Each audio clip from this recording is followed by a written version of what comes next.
Well, hello, everybody. Welcome back to Reality Realness with 3 S's. I'm your host here, Chantele Francis. I think up top with me today we have... Nick. Hello, Nick Rovers. How are you doing? Hi, Nick. How are you? I'm so good. I'm happy to be chatting again. And we also have another friend of the podcast. We have Mari down underneath us today. Hi, Mari. How are you? Hey, hi, Chantele. Thank you for having me back on your channel just to talk about the mess that is reality. I'm glad to be here. I have so much I want to say. I know. I have a lot I want to say, too. So if this is your first time on Reality Realness, well, then welcome. We are so happy to have you. Join us in the chat. And as we were talking about Big Brother, Season 22, Allstars, the finale, and some of the aftermath, if we get any of that tea. So overall thoughts of the finale. You are a viewer that doesn't like to be spoiled, and so you don't really on the live feed. So you were definitely going to be surprised with the outcome of this finale. What were your overall thoughts? To me? Yeah, Nick. Oh, I got this. This was the most shocking way anything could have ever gone in Big Brother. No, I'm just kidding. No, I was calling it since when there were 5 left and they didn't take out Cody when they could have. He's been immune, I think, every other time since. So it was just kind of it was good. It was a satisfying result, I think. And I wasn't shocked by anything though. So just because I didn't watch the live feeds, I still predicted how everything was going to go. I was right. Everybody did, pretty much. I was watching along with Guy, and he was like, "Oh, well, like, I mean, what if this? And well, what if he does cut Nicole and not Christmas top 4?" And I was like, "Show it to me," and I'll like, I'm not even thinking that way because I know it won't happen. So right. Yeah. And Mari, what were your overall thoughts of the episode? Well, my overall thoughts were, the last episode I watched, I want to say, was Christmas getting evicted. Because I was on the recap with Rob that night. Haven't watched since because there's no point. I knew exactly, just like Nick said, I knew exactly what was going to happen. I knew who was going to go where. It was just like, it was so predictable.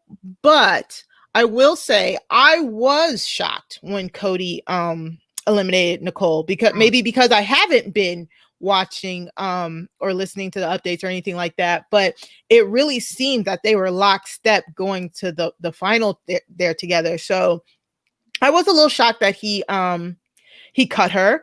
I thought it was a good move. Was it a necessary move? I don't think so. I think no matter, once Cody won that final HOH, there was nothing standing in the way between him and that $500,000 personally. But I could see how, from his point of view, it could be perceived that he needed to make that Nicole move. So I was fine with it. I thought that was a lot of people were laughing at Nicole's tears. I mean, it was hilarious. But it wasn't. Nothing moved me. I was there for the America's Favorite House guest announcement. That was the only thing that I was there for. So Nicole getting cut and then crying and being in shock and disbelief was like a little bit of like frosting, but it was not the main course. That's not what I came here for. So it wasn't bad. I did fall off of watching live feeds and stuff like that and really paying attention. Like, the last week I didn't even watch all the episodes. I was like, oh yeah, it's on again today. Like, I totally was not as engaged as definitely as I was in the very beginning. And that's probably because of predictability. That was just like, okay, like they're not going to do anything exciting. They're just going to go with what's easy. And it's like, boring. But I did listen to the updates, and so I did have an idea of what I believed was really going on in the house. And what was going on from my perception was that Cody and Nicole were the legit final 2, and that Cody and that Enzo was going to get 3rd place pretty much in every scenario if he didn't win that final head of household. So when that cut happened, I literally gasped because I really thought he was bringing Nicole to the final 2. That was the only surprise I had the whole season.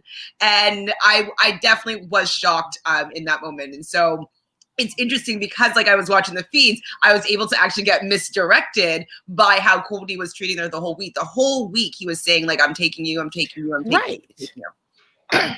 I completely I had an anti-gasp, I think. It was Cody is who he is. He played the same way in 16. He got to the end with his ride or die. He got the HOH, and he kept the same person, except this time he knew he could win.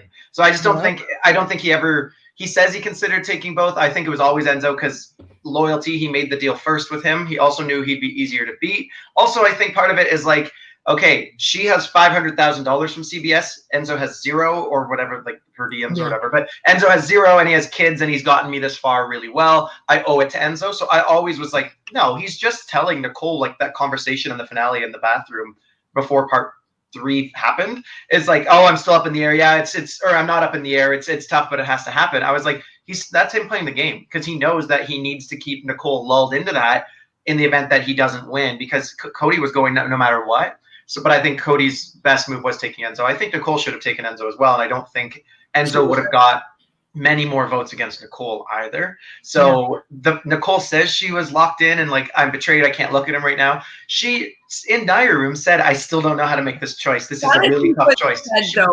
Because, and I know that it's been after the fact, and so she can say whatever she wants, but I did listen to her exit interview with Rob as a podcast, and she did say that she did plan on taking Cody, and she knew that it was probably going to be detrimental to her actual game, but she could obviously be saying that just after the fact now, just because, like, you know, she wants to look like the victim as usual. Yeah. Hi, Laundry, how are you? Thanks for joining us in the chat.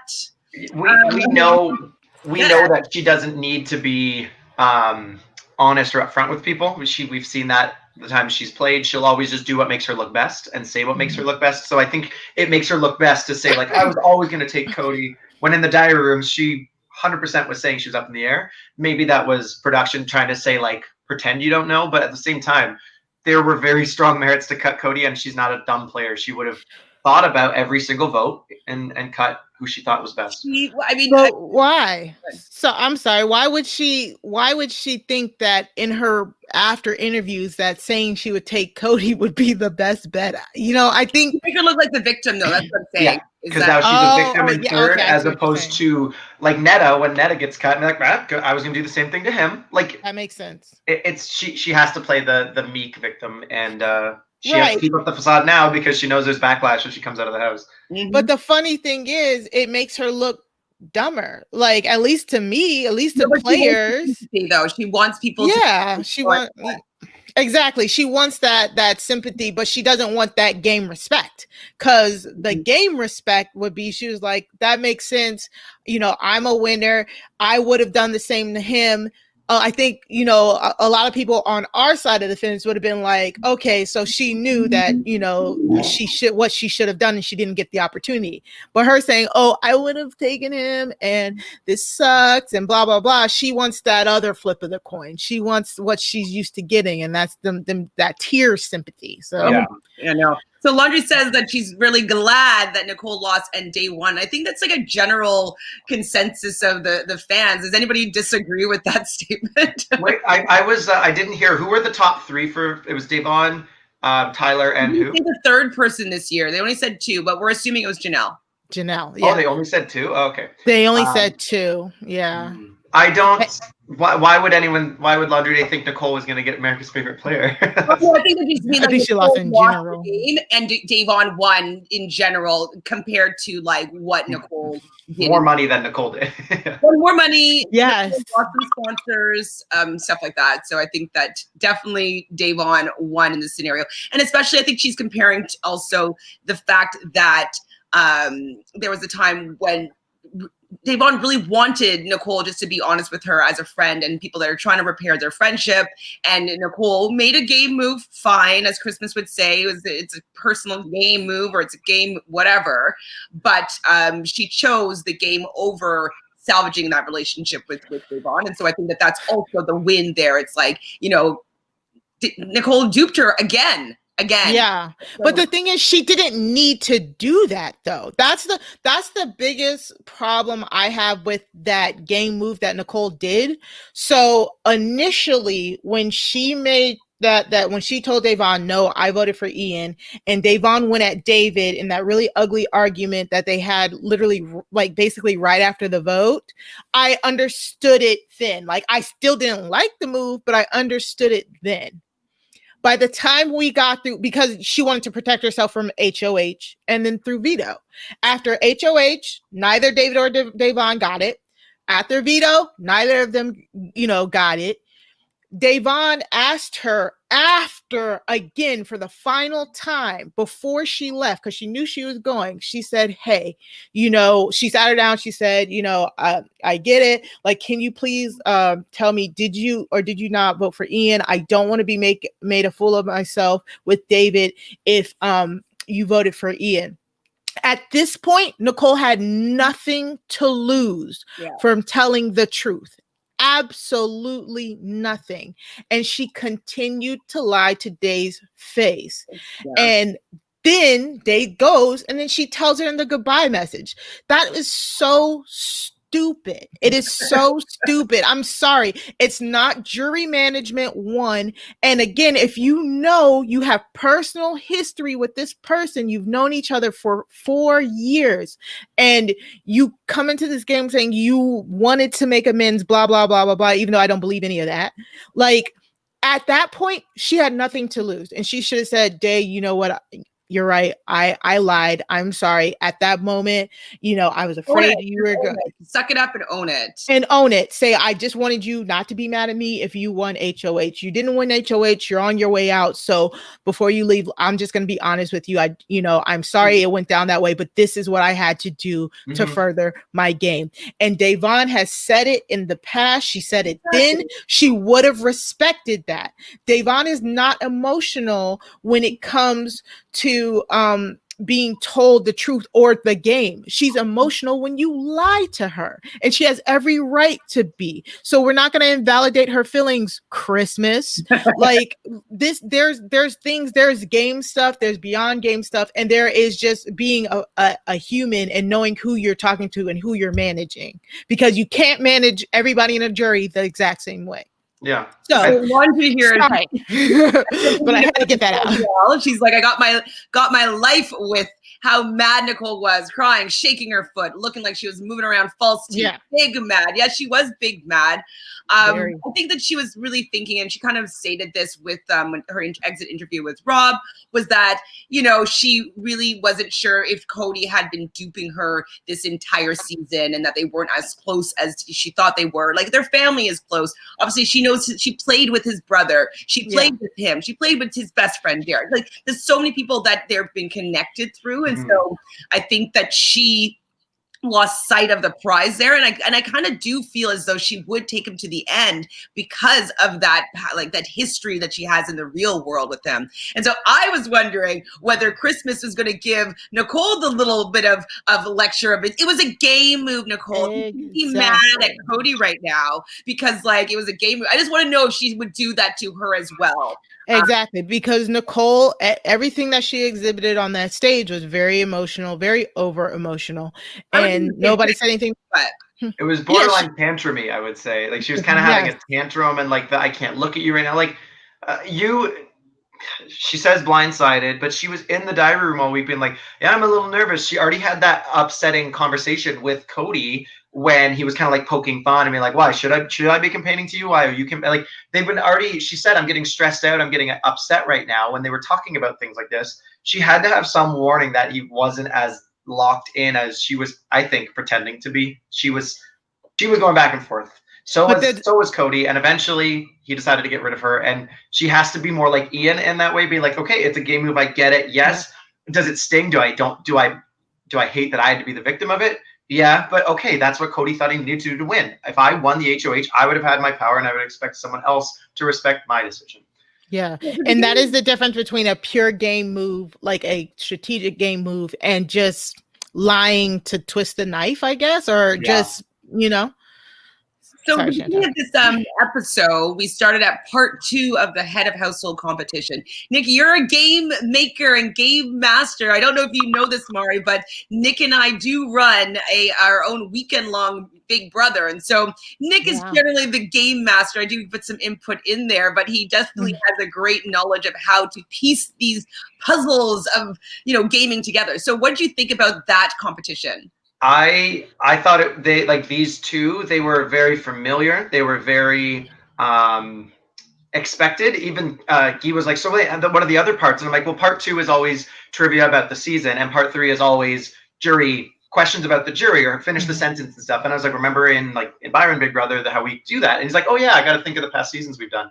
But I will say, part 2 had a physical aspect to it, which I really liked. It had that dexterity, and it was it was expanded upon. And then even part 3 with just like picking, instead of just an A or B about who won this many comps or this jury, like it was, you had to pick which one was false within 3. And like each one was a little bit of a twist and expanded upon as to previous seasons. So I was actually like, whoa, when I saw in the still on Global to watch the finale, it was the still of the pigs like swinging. And I was like, what is this part 2? I know that's not part 3. And I was so intrigued. And it was very, very interesting because I've stuck to pretty classic part 2, part 3, part 1 kind of comps.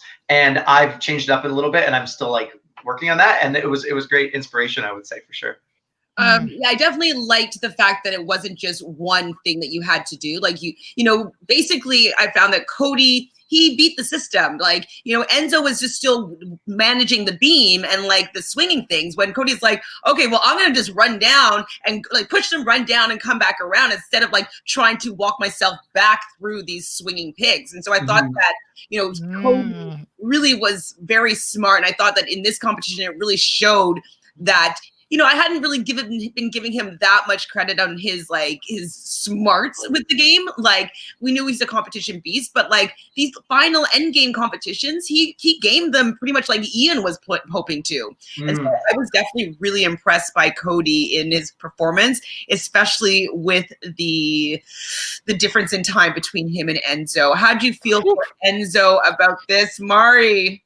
That was funny. It, like the 37 minutes and then the 4 minutes, I was like, dang, he got dusted. Enzo's reactions though throughout this episode was quite irksome in a sense. This was one of the first times I was like, wow, he's kind of making me uncomfortable. Like, he was very intense about his loss. I mean, he was dumping on himself. You know, he wasn't being rude to anybody else, but just the level of frustration that he got up to, I was like, ooh, calm down a little bit. Like, it was his only shot to win. Yeah, and he knew. Hold to at the end and cutting Cody. That was his only chance that he had to get there. And so, he also clearly not. Clearly not. He made it to top 2. Well, to win though, I think the winning move would have been to cut Cody and take Nicole. And that was just going to be his only shot to actually win. And at that moment, I believe that he felt that Cody and Nicole were going to be taking each other. And so I think that also the fact that he thought he was getting 3rd place again, was like, it just made him defeated. And like, he had opportunities to change his fate in the game, and he stuck to Cody, as he said in his speeches. And so I think that he's just starting to beat himself up and starting to like think about all the times that he could have changed the course of the game, and if it was better. Do you think? I think it was purely emotional, and he was having a bit of a. It was. Even Julie said like lost his cool. She said. Do you think it was a little bit game though too? Because I think it was guilt inspiring. It brought Nicole to tears. I think because of awkwardness. Cody wouldn't look up from the ground. Like, I think they were just like very kind of wanting it to go away. But at the same time, he's like, I'm not going to campaign to you guys, take each other. Sure, you earned it kind of thing. And like talking about how he let his kids down and stuff. And I think it was still part game because he was trying to draw some sympathy from either the 2 people he knew were going. One of them was going to be HOH. And I don't know if it had much say in Cody taking Enzo, but I don't think it dissuaded him from taking Enzo anymore. It didn't like not help. It didn't. Yeah, that's what I'm getting at. but I just wanted to go back to the competitions. So yes, part 2 had a physical aspect to it. It was just about evictions and stuff like that. It was cute, but I still long for the days when they did the web, like not the rock climbing web like last year, but like when they just did this house gets to this house gets, like the strings, you know, like the old. That's usually style. Final veto though. That's usually the final veto, I would say. Yeah. So, yeah, they kind of did it. I'm tired of the American one getting into just like recall the day. Like they've done it in top Final Veto has always been that go up and punch the punching bag or push the button a bunch of times to get the ticker to the day and then lock it in the strike system. It was cool, I think, to change it. But I've longed for that kind of like veto vaults, like we know, like that Final Veto where you have to piece it together like a puzzle. That's so much cooler in my mind. Exactly. Yes, because you have to put every piece in a certain place that matches. Yeah, that's what I like. But I wanted to say to your point about the final HOH. I think Taryn pointed this out last year, but it's a continuation from last year and to this year. Those and maybe from 20 as well, I think. Yeah, from BB20 as well. From BB20 to now. Yep, from BB20 to now, that final HOH, that part 3, has no longer been crapshoot. It is more knowledge based. Which is good. I mean, but is it good though? Because I think that we don't get to test the, the social game of these players. Like, how well do you know your fellow house guests? How well, there's no test of that, of your relationships, of knowing what the jury thinks of you, what they think of your game. And so I do like that element because it also, I think, especially since they're going to be watching, they usually are watching them answer these questions. If they don't know anything about their fellow house guests or what they, what they think that they're of their game or whatnot, it would play into my vote. Being like, oh, well, they actually don't care. They didn't get to know me. They have no idea how I think. And that might dissuade me from voting for somebody. And it would make these comp wins not as impressive if it's oh, well, you just won comps and you just cut people. You didn't care about me as a human being and being in the game. And so it might, for me, because I'm a little bit more of an emotional player than only strategy, for me, it would have made a difference. And so I kind of missed it. I get that. The point, I think I lit up at the word crapshoot though, because I'm part 3 usually is a crapshoot, and it's I've done that in the seasons before, and I'm but I make really good questions. I don't think it's crapshoot. It's just whether you can get duped by the answer. But I ran into this even in the most recent one I played, where it was a crapshoot at the end because the selection of wording was I had a meta game kind of things, and it was a little too meta, and I didn't like that. So if you're going to stick to facts, and I liked the picking the false one, it was kind of like an extra step on top of it. So this part 3 was refreshing to me. I think you still remember their journey and who was in the jury house, not necessarily based on an emotional statement they may or may not have made. It's still do you remember how many times they were a have-not? Do you remember how many comps they won? Did they use a veto or those kinds of things? You have to still think about their game, maybe less so their opinions, but definitely you think about their game. Yeah, I mean, I liked the competition. I thought it was just kind of fun. I liked, the album covers and the songs or whatever. I thought it was cute and it was enjoyable to watch. But I wasn't able to solve them quickly on my own in those kind of. I'm I wanted to let me guess and let me think and obviously I don't know. I haven't memorized all the days. Stuff. And so it was more difficult, obviously, for the audience member to not be able to recall this stuff. But I think it took a little bit of the fun away about playing along in that final 3 competition to see how well we would have done. But you were still playing along, I imagine. Where you made a guess before it was revealed. One, and then I was just kind of it was too quick for me to go back and think. The answer. She's right. It was quick. Started watching it. Sorry, what? Yeah, I said no, you're right. It was quick. And my thing is, but it's the same kind of test for what they've been doing for the past 2 weeks. If you know your days, you should know who got eliminated where. You should know, like you said, they did add that extra layer of that false statement. So I did like that. But 22, 21, 20, Tyler and Casey came down to a tiebreaker, I believe, right? Jackson, because wasn't Holly not good at dates? Anyways, that final 3 type benefits the person who's been dominating all season. But you go back to BB19, Josh won the more crapshooty answers about how the jury felt, and we get that type of ending. You know what I'm saying? So it's kind of weird because I'm on the fence about it because you want more, you want more actual skill level in your final 3, part 3 of HOH, but then you also don't want to fall in that same mechanism that keeps that whole power in that, so it's weird. I liked it. I liked it either way, honestly. I didn't mind those jury things. But I wish that there was an opportunity to show them how much they know the jury a little bit better. Yeah, a social aspect would be great. Yeah. How many kids does Memphis have? One of the things I look forward to in the American seasons is the What the Bleep competition. Exactly. Because it really makes you recall people who have been on the block and what they said in their most desperate moments. And that is kind of like, remember the jury, remember your past house guests, and were you listening to them? So it still touches on that same thing. So I think if you do a What the Bleep earlier in the season, it can kind of justify the more memory, the journey that the person has, as opposed to like comp wins or what they were voted out on in part 3. So it was missing What the Bleep, and I look forward to that one because Canada doesn't do that.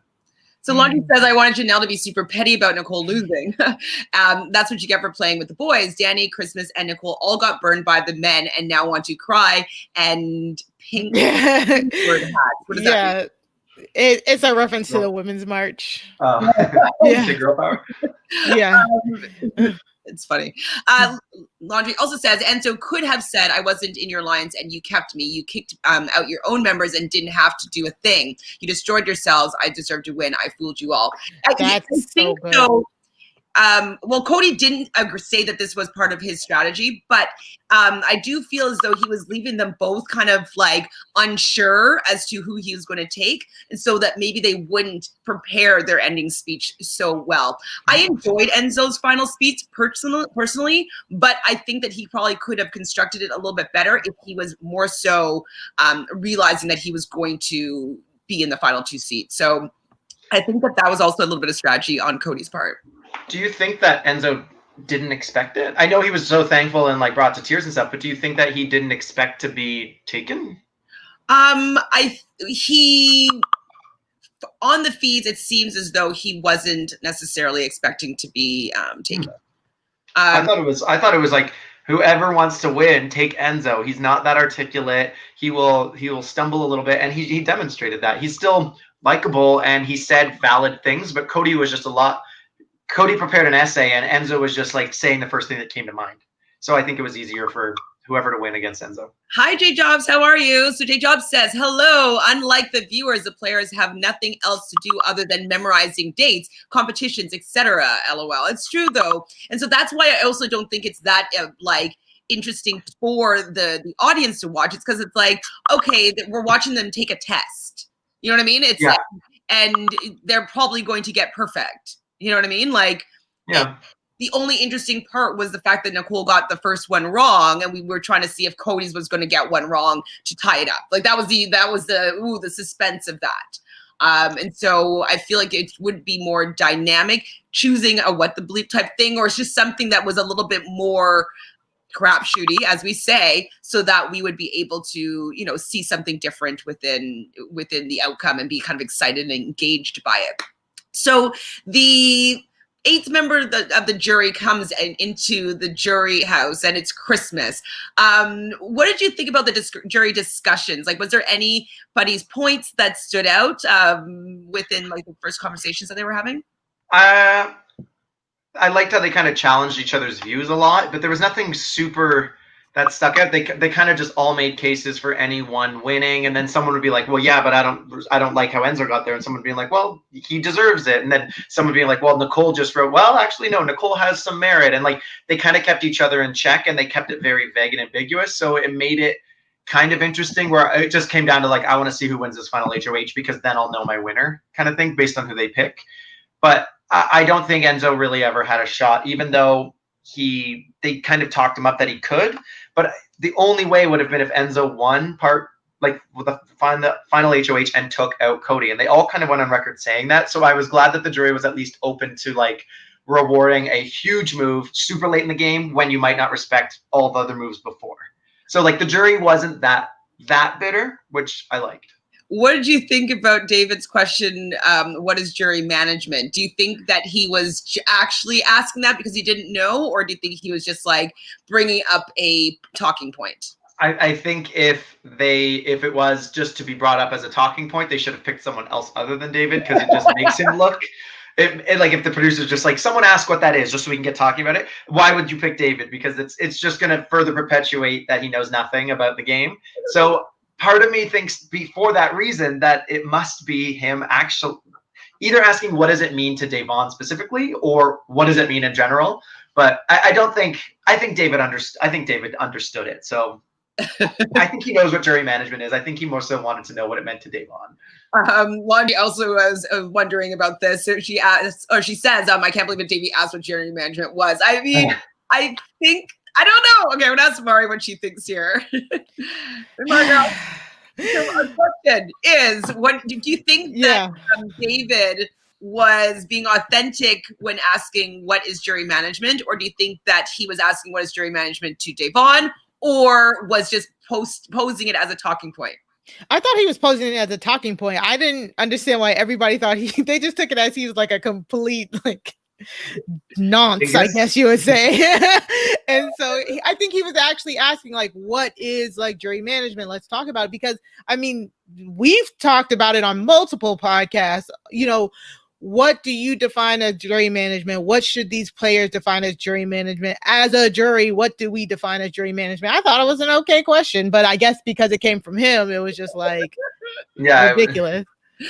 I mean, yeah. I mean, when I heard him say it, it was kind of like when he was asking, like, well, how do you use the veto in the very beginning? I was just like, David, you know, like I can see either way, obviously him maybe knowing what it means and just posing it as a question. But the fact that he didn't really have the foresight to be able to be like, okay, I know that people think that I don't know how to play the game. Like I wish that he just would have posed it in a way that it just came from a place of knowledge and wanting to have a really interesting conversation. So he could have added a few more words to the statement, being like, what do we think jury management means? Or what does jury management mean to you? He could have added a couple extra words that would take all the ambiguity away from the statement. So that's why I'm like, maybe it was legit, and he actually wants to know what it means. Yeah, no, like I'm giving David a lot of benefit of the doubt here. J Jobs, I agree with you on that. Like I said, he was kind of just saying the first thing that came to mind. I think he could have prepared a little bit more. This is a sales pitch. You need to propose a resume about everything you did. And even his question, I think Kevin or someone asked him, like, other than your social game and your alliances, what was the thing that got you here? And he kind of just said, I was never a target, over and over and over and over again. That's not an answer. So they kind of were just like, okay, and let it go. So I think he lost a lot of votes with that one. So not only was it, I'm sorry. Let's read it out just in case people are listening. They know what we're talking about. So Jacob says Enzo's speech was a little bit scatterbrained, LOL. And so, Mari, your thoughts about that?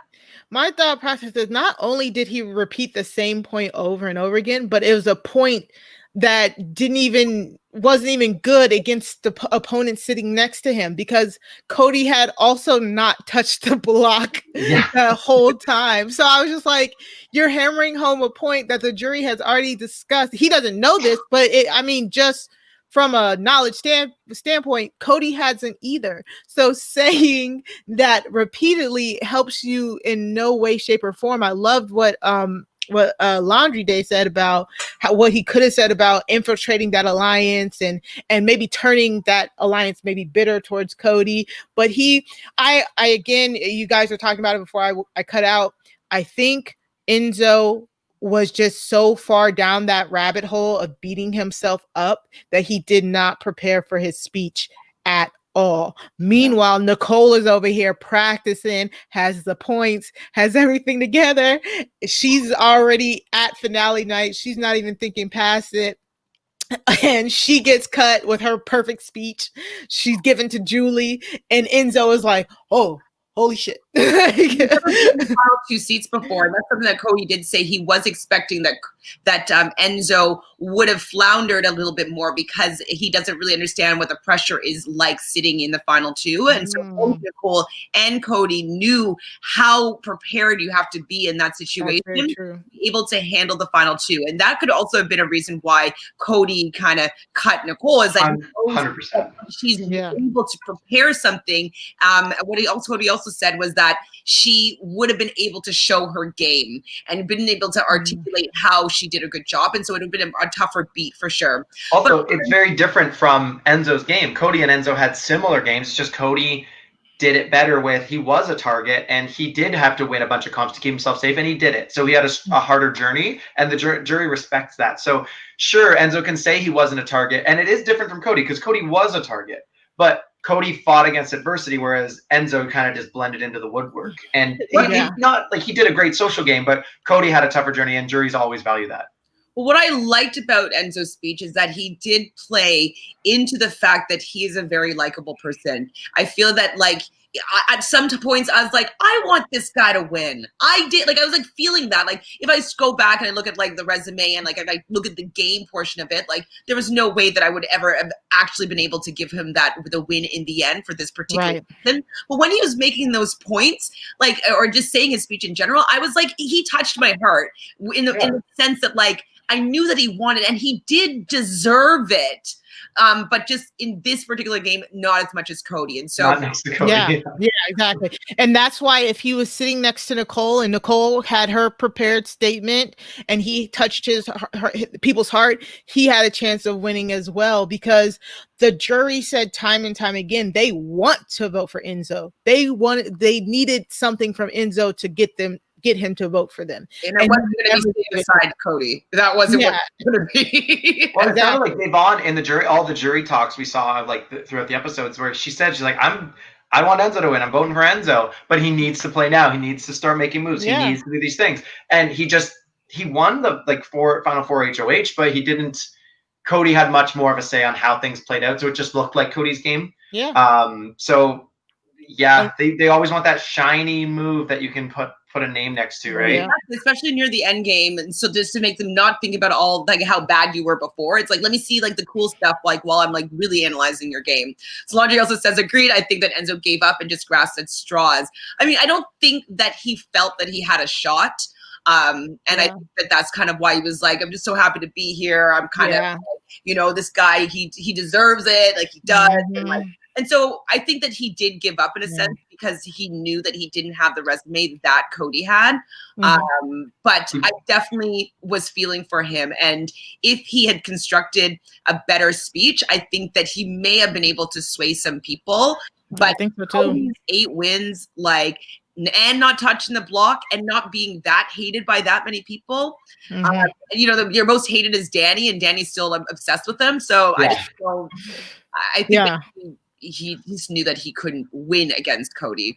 Do you think if Enzo had the intel that he was going to final 2 from Cody, Cody's like, it's a lock, don't worry, and he had a pencil and a paper and he had a week to write a speech, do you think he could have came up with a speech that would beat Cody? I think that he would have been less scatterbrained.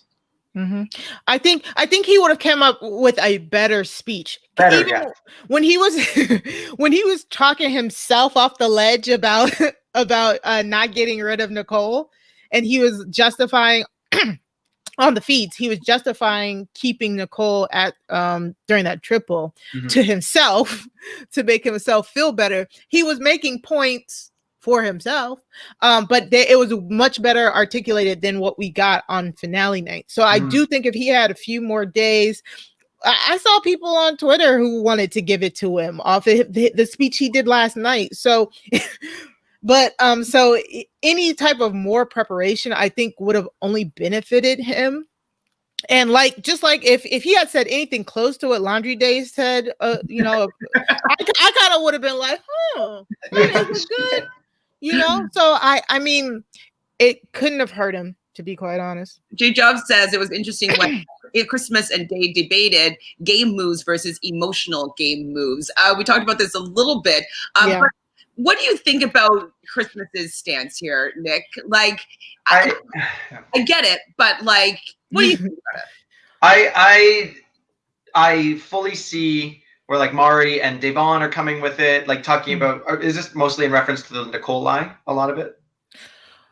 He also said because it's kind of like Chris. I think this was when Day was talking about Nicole's jury management, and that was what the question was of what is jury management. I think when Christmas was saying like, look, she had to do what she had to do. I see where Christmas is coming from and how she can think that, because maybe to Nicole, the goodbye message was the avenue that she knew she could take to give Devon the information. And do I think it's slimy? Yes, it's 100% slimy. It's friendship sabotaging, and it's not okay. But I also think that Nicole was putting the game first before relationship with Devon. And I still think that she knew that Devon could, the option would be there, that Devon could go around and in her last few days on her way out, still kind of tank Nicole's game more than she could do just in the jury house being bitter, that she could say more secrets and ruin Nicole's chances of getting past top 8, I think it would have been, or whatever, top 9 or whatever it could have been. So I think that Nicole was doing it. It was a game move. I think she still enjoys Devon as a person and wanted to come clean with it and felt bad about it, but it not bad enough to have the threat to her game still be there. So I think it was dirty and slimy, but I get why it was. So like she tripled down on that lie. I don't care about the fact that Nicole did it. I don't. You already know that I don't like Nicole's game, and like I don't like the fact that she uses personal relationships and then pretends to feel bad about it, but not badly enough to not do it. And so it is a social game. We're playing with other people. Human beings are in their feelings. I don't necessarily think that it's great gameplay to manipulate people's honesty and their feelings and like their trust in you. Like, yes, sometimes it's good to make you duped them in the final 3 and you took them out when you had the chance, but usually you're upfront and honest about that. And so for the type of game that I enjoy watching and I like seeing, it's the honest ones where relationships are built and friendships are made. And so when Christmas is always talking about like, it's not personal, it's game.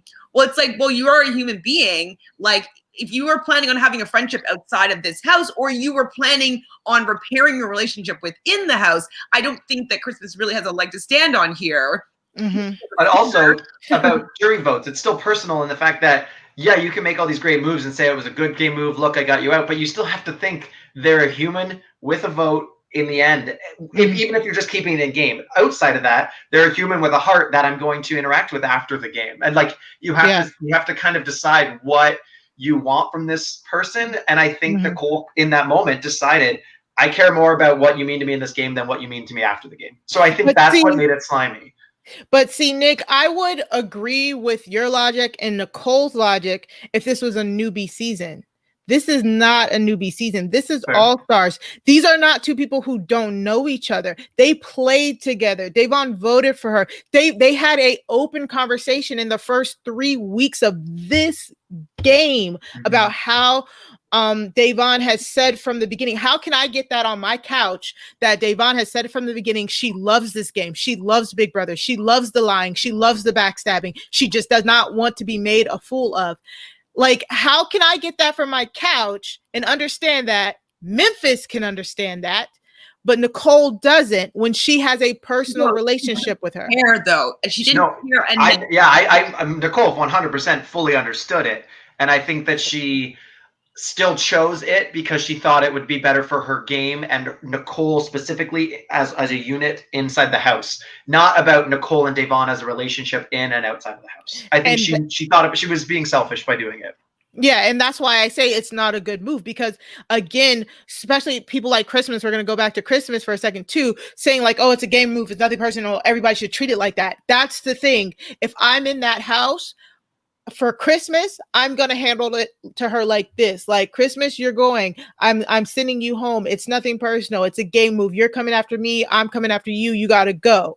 If I'm talking to Devon, I'm like, hey, Devon, I'm sorry. We are good friends, but for me, I have to send you out the door. I'm telling you this now inside the house. 2 days. So we have 2 days to talk about it. So we can repair our friendship before you leave. So you can know how sorry I am to my face. Like, that's what jury management is. Jury management is managing every single person with somebody, and that how they're going to react to you doing something.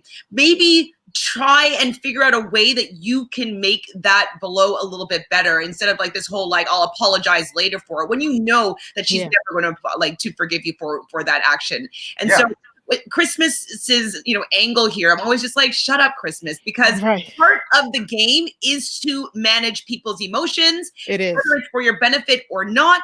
Like these are different landmines, different elements that are within the game. It's not just, people with no feelings and no emotions that you can just move around the chessboard, knock them off and they won't care. They hurt. They bleed, they cry, they get offended, and that is part of the game as well. And so the fact that she always just wants to negate people's emotions and feelings from the game because that's not the game that she wants to play, and she just wants to be able to be nasty all the time without having any repercussions. Like, I'm kind of over it, and it seems like Phil is too.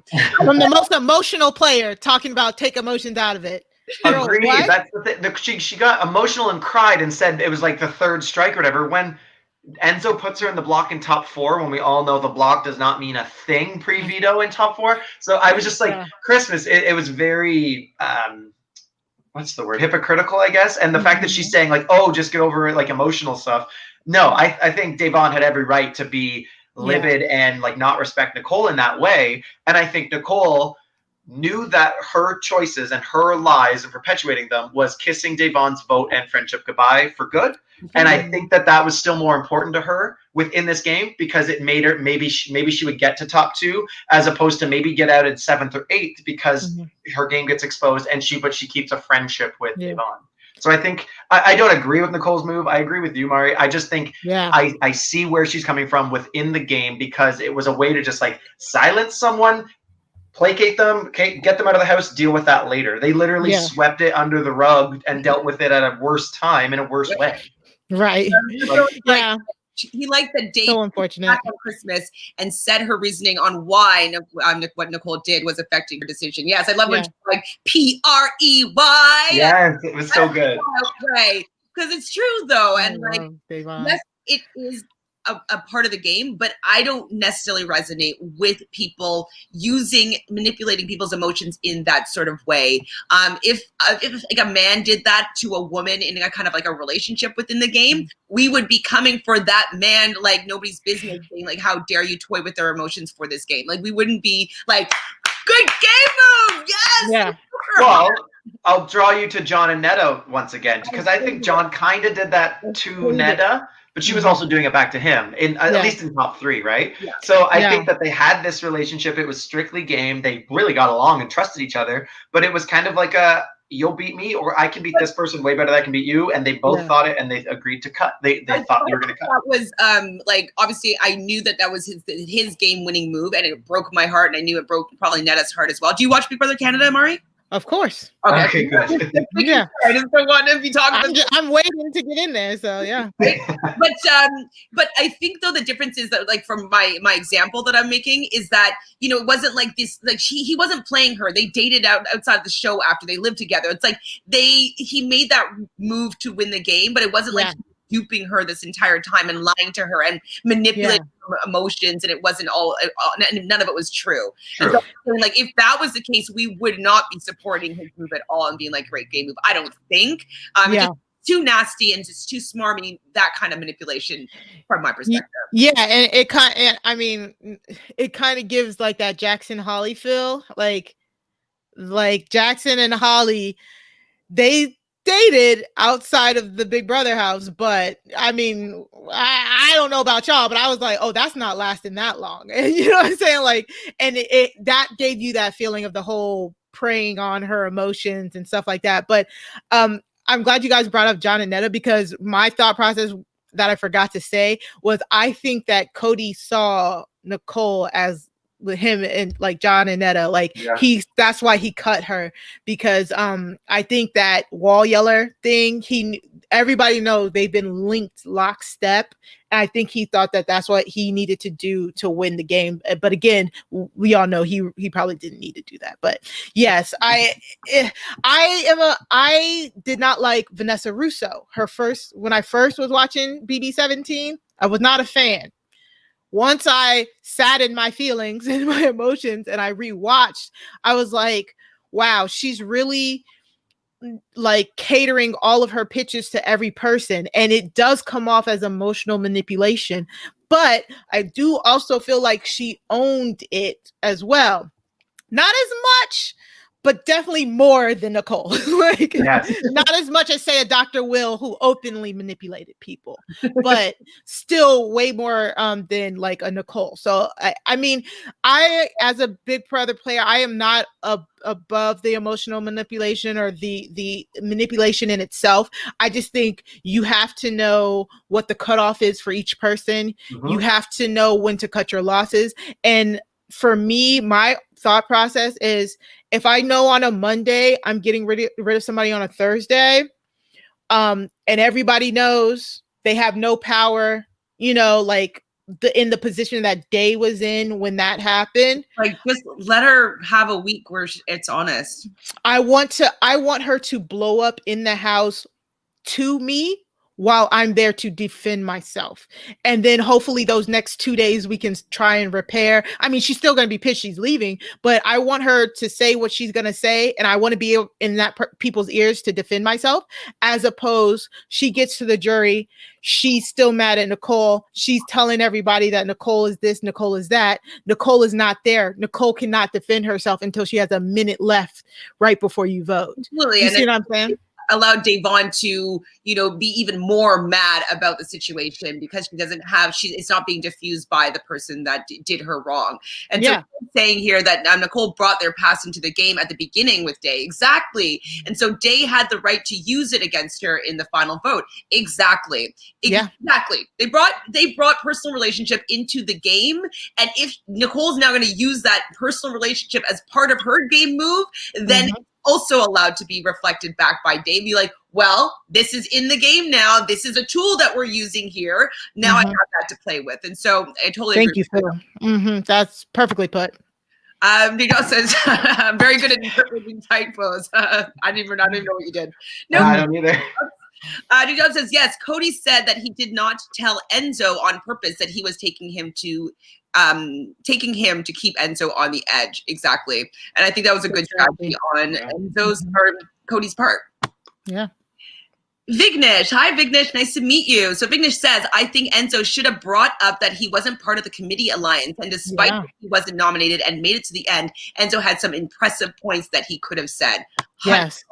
But, you know, kind of like we're all saying is that he didn't seem to have time to prepare, or maybe didn't believe that he was going to the end, or felt that he put in enough work and thought he was just going to wing it, that he didn't prepare. I think he just didn't prepare enough. As someone who procrastinates and wings a lot of things, I get where he's coming from. I think he had enough confidence within himself to articulate what he wanted to say and how he wanted to come across to the jury and that. But I think he just didn't do it. I think he had the confidence maybe to do it, and he just didn't deliver like he did in a lot of competitions.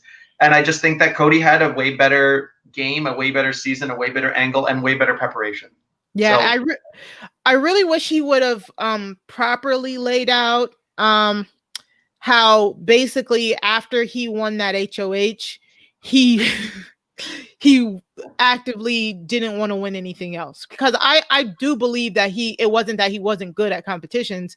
I truly believe that he didn't want to win a lot of that mid-game stuff because he had promises with the committee. He had promises with like David. You know, Enzo really was in a spot where he was good, and he didn't have any enemies. It's true. Yes, but he just did not articulate it right. He didn't explain how he maneuvered himself into that spot. He didn't explain the certain weeks that he had to throw the veto, like the OTEV comp, where he threw the OTEV comp because Memphis was expecting him to use it to backdoor David, but he's friends with David. And then Cody and Tyler didn't want David gone, so he threw it to Cody, you know, or whatever. But you know what I'm saying? Like he did not give himself enough credit. He played a good game as well. He really did. He shouldn't have been at a layup as much of a layup as he ended up being. He should have been able to talk about his low-key game and how he played and how he maneuvered himself and how I think him and Nicole do have a parallel game. The difference is everybody likes him. You know what I'm saying? And not everybody likes Nicole. So it's unfortunate. It really is. Do you think that so J-Job says Enzo at times made the pro Cody jury argument for them, LOL. Well, I do have a question. Do you think that it would have been helpful for Enzo's game if he said, like, hey, man, like, I was going to cut Cody. Like, that was what I was going to do, and kind of, like, painted that he had intentions of, like, making that game move? Do you think that it would have helped the jury maybe see him as more of a competitor as opposed to just be dragged along by Cody? I think it could have been a lot of like bark and no bite though, because he never actually made it. It would just be like another diary room talk about Danny saying she wants to go after Tyler, or like just it could have been, but she actually tried and did stuff against it. Whereas Enzo had, well, I think he had a few times to go against Cody. He could have done it in the vote to get Nicole out that time.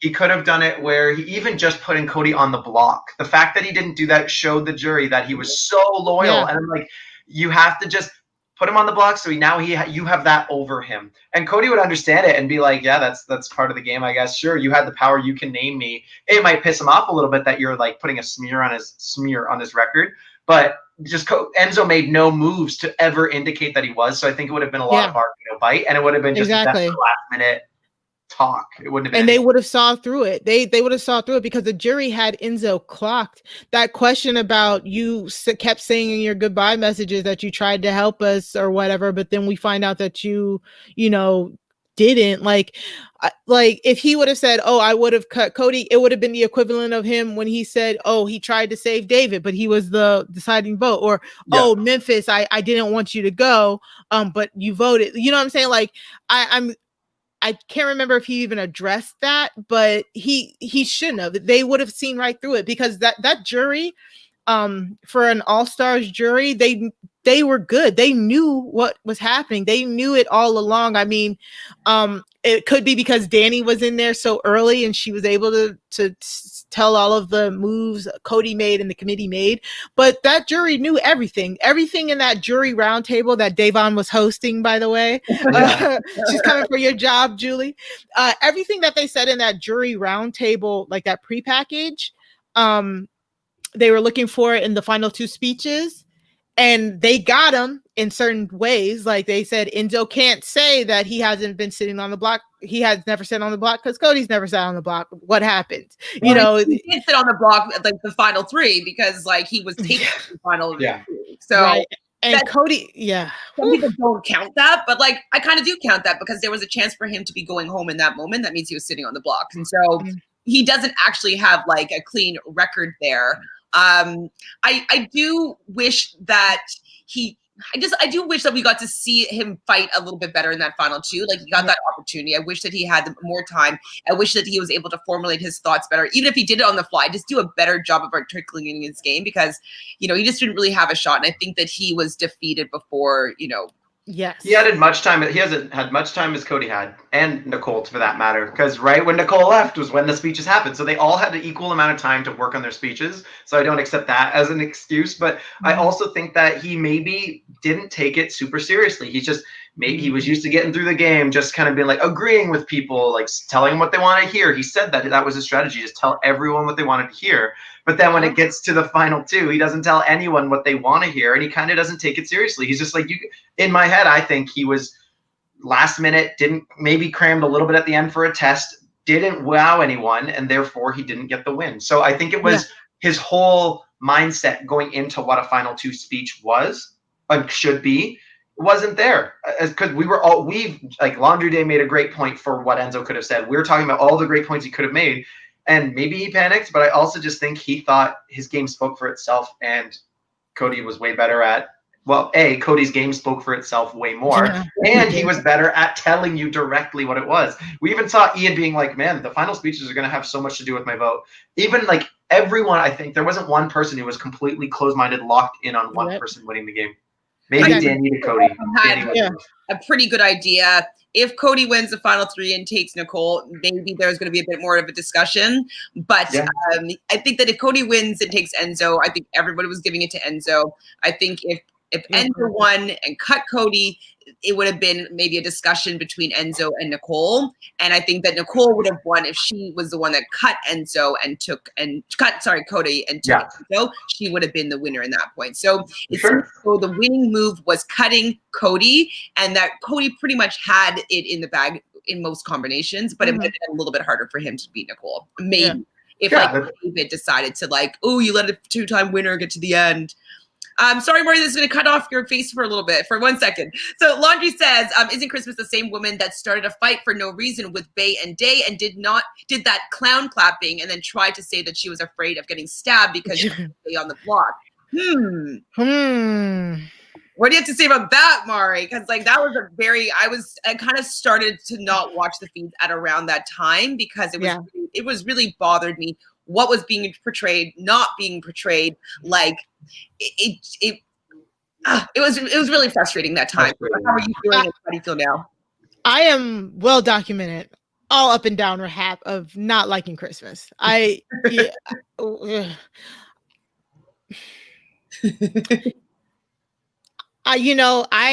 can say a lot of stuff. None of it is nice, but Christmas is such a interesting character. Let me say it like that, because somebody who says emotions should not be in Big Brother, most emotional person, somebody who is quote unquote afraid of being stabbed, one little thing and she blows up. Christmas doesn't understand the privilege that she has, because if Bailey or Davon acted like Christmas did in this season, I'm not even talking about her last season, which was ridiculous, but in this season, if Bailey or Davon had acted how she would have, they would have been gone way sooner than they already were. You know what I'm saying? The simple fact that Christmas got all the way to the final 4 and everybody around her, this is what I saw on the feed, Chantele, that you missed. Every time something happened with Christmas, they were all like, oh God, they were tiptoeing around her. They're like, we don't want to tell Christmas. Oh, let's just the funniest thing that happened was when I was about to, my last live feed update, Nicole, Cody, and Enzo were drinking wine. Christmas wasn't there. Christmas walked in on them drinking wine and everybody was scared. They were scared. She confronted them. She got mad and left. After she left, they started, ragging on her. It was in the episode. It was tense. Yeah, when she's talking about the top 3, remember? Right. So it's just Christmas is annoying because she just does not understand. I know she does not understand the privilege that she has within the bubble of the game to get as far as she has on that personality alone. A lot of people did not like her and she still made it that far. And I don't like her at all. I'm sorry. I can't. I don't. She's not intelligent. She doesn't do a lot of critical thinking. She doesn't have a lot of self-reflection. Yes, she does preach positivity and putting your goals out there. And usually it's kind of fitness minded. So she's a motivational speaker to a certain extent. But I think that she doesn't actually have the self-reflection to realize what her impact in what she says in the world, what it has, and then also can take a look at other people's situation and be like, oh, I can be empathetic here and I can see where they're coming from and I can see their position. And so right. She's not that wise. She's not deep enough for me. Yeah. Hi, TJ, how are you? I don't know if you saw us on Robin's podcast last night, but thank you for supporting this channel and me.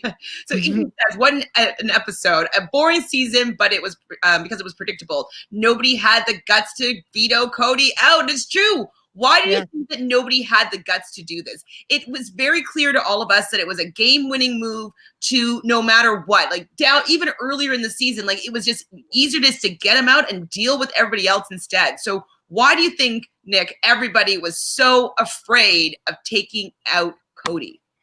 Cody said it well in his top 2. He said, I had all these connections. We all made it far to the end. You guys needed me. He was a beacon of safety. He was a shortcut to the late game throughout this game to a lot of people. So a lot of people just had a vested interest in keeping him in this game. And I think since top 6, the only time they could have got rid of him was on Nicole's HOH in top 5, where she could have been backdoored. They were scared of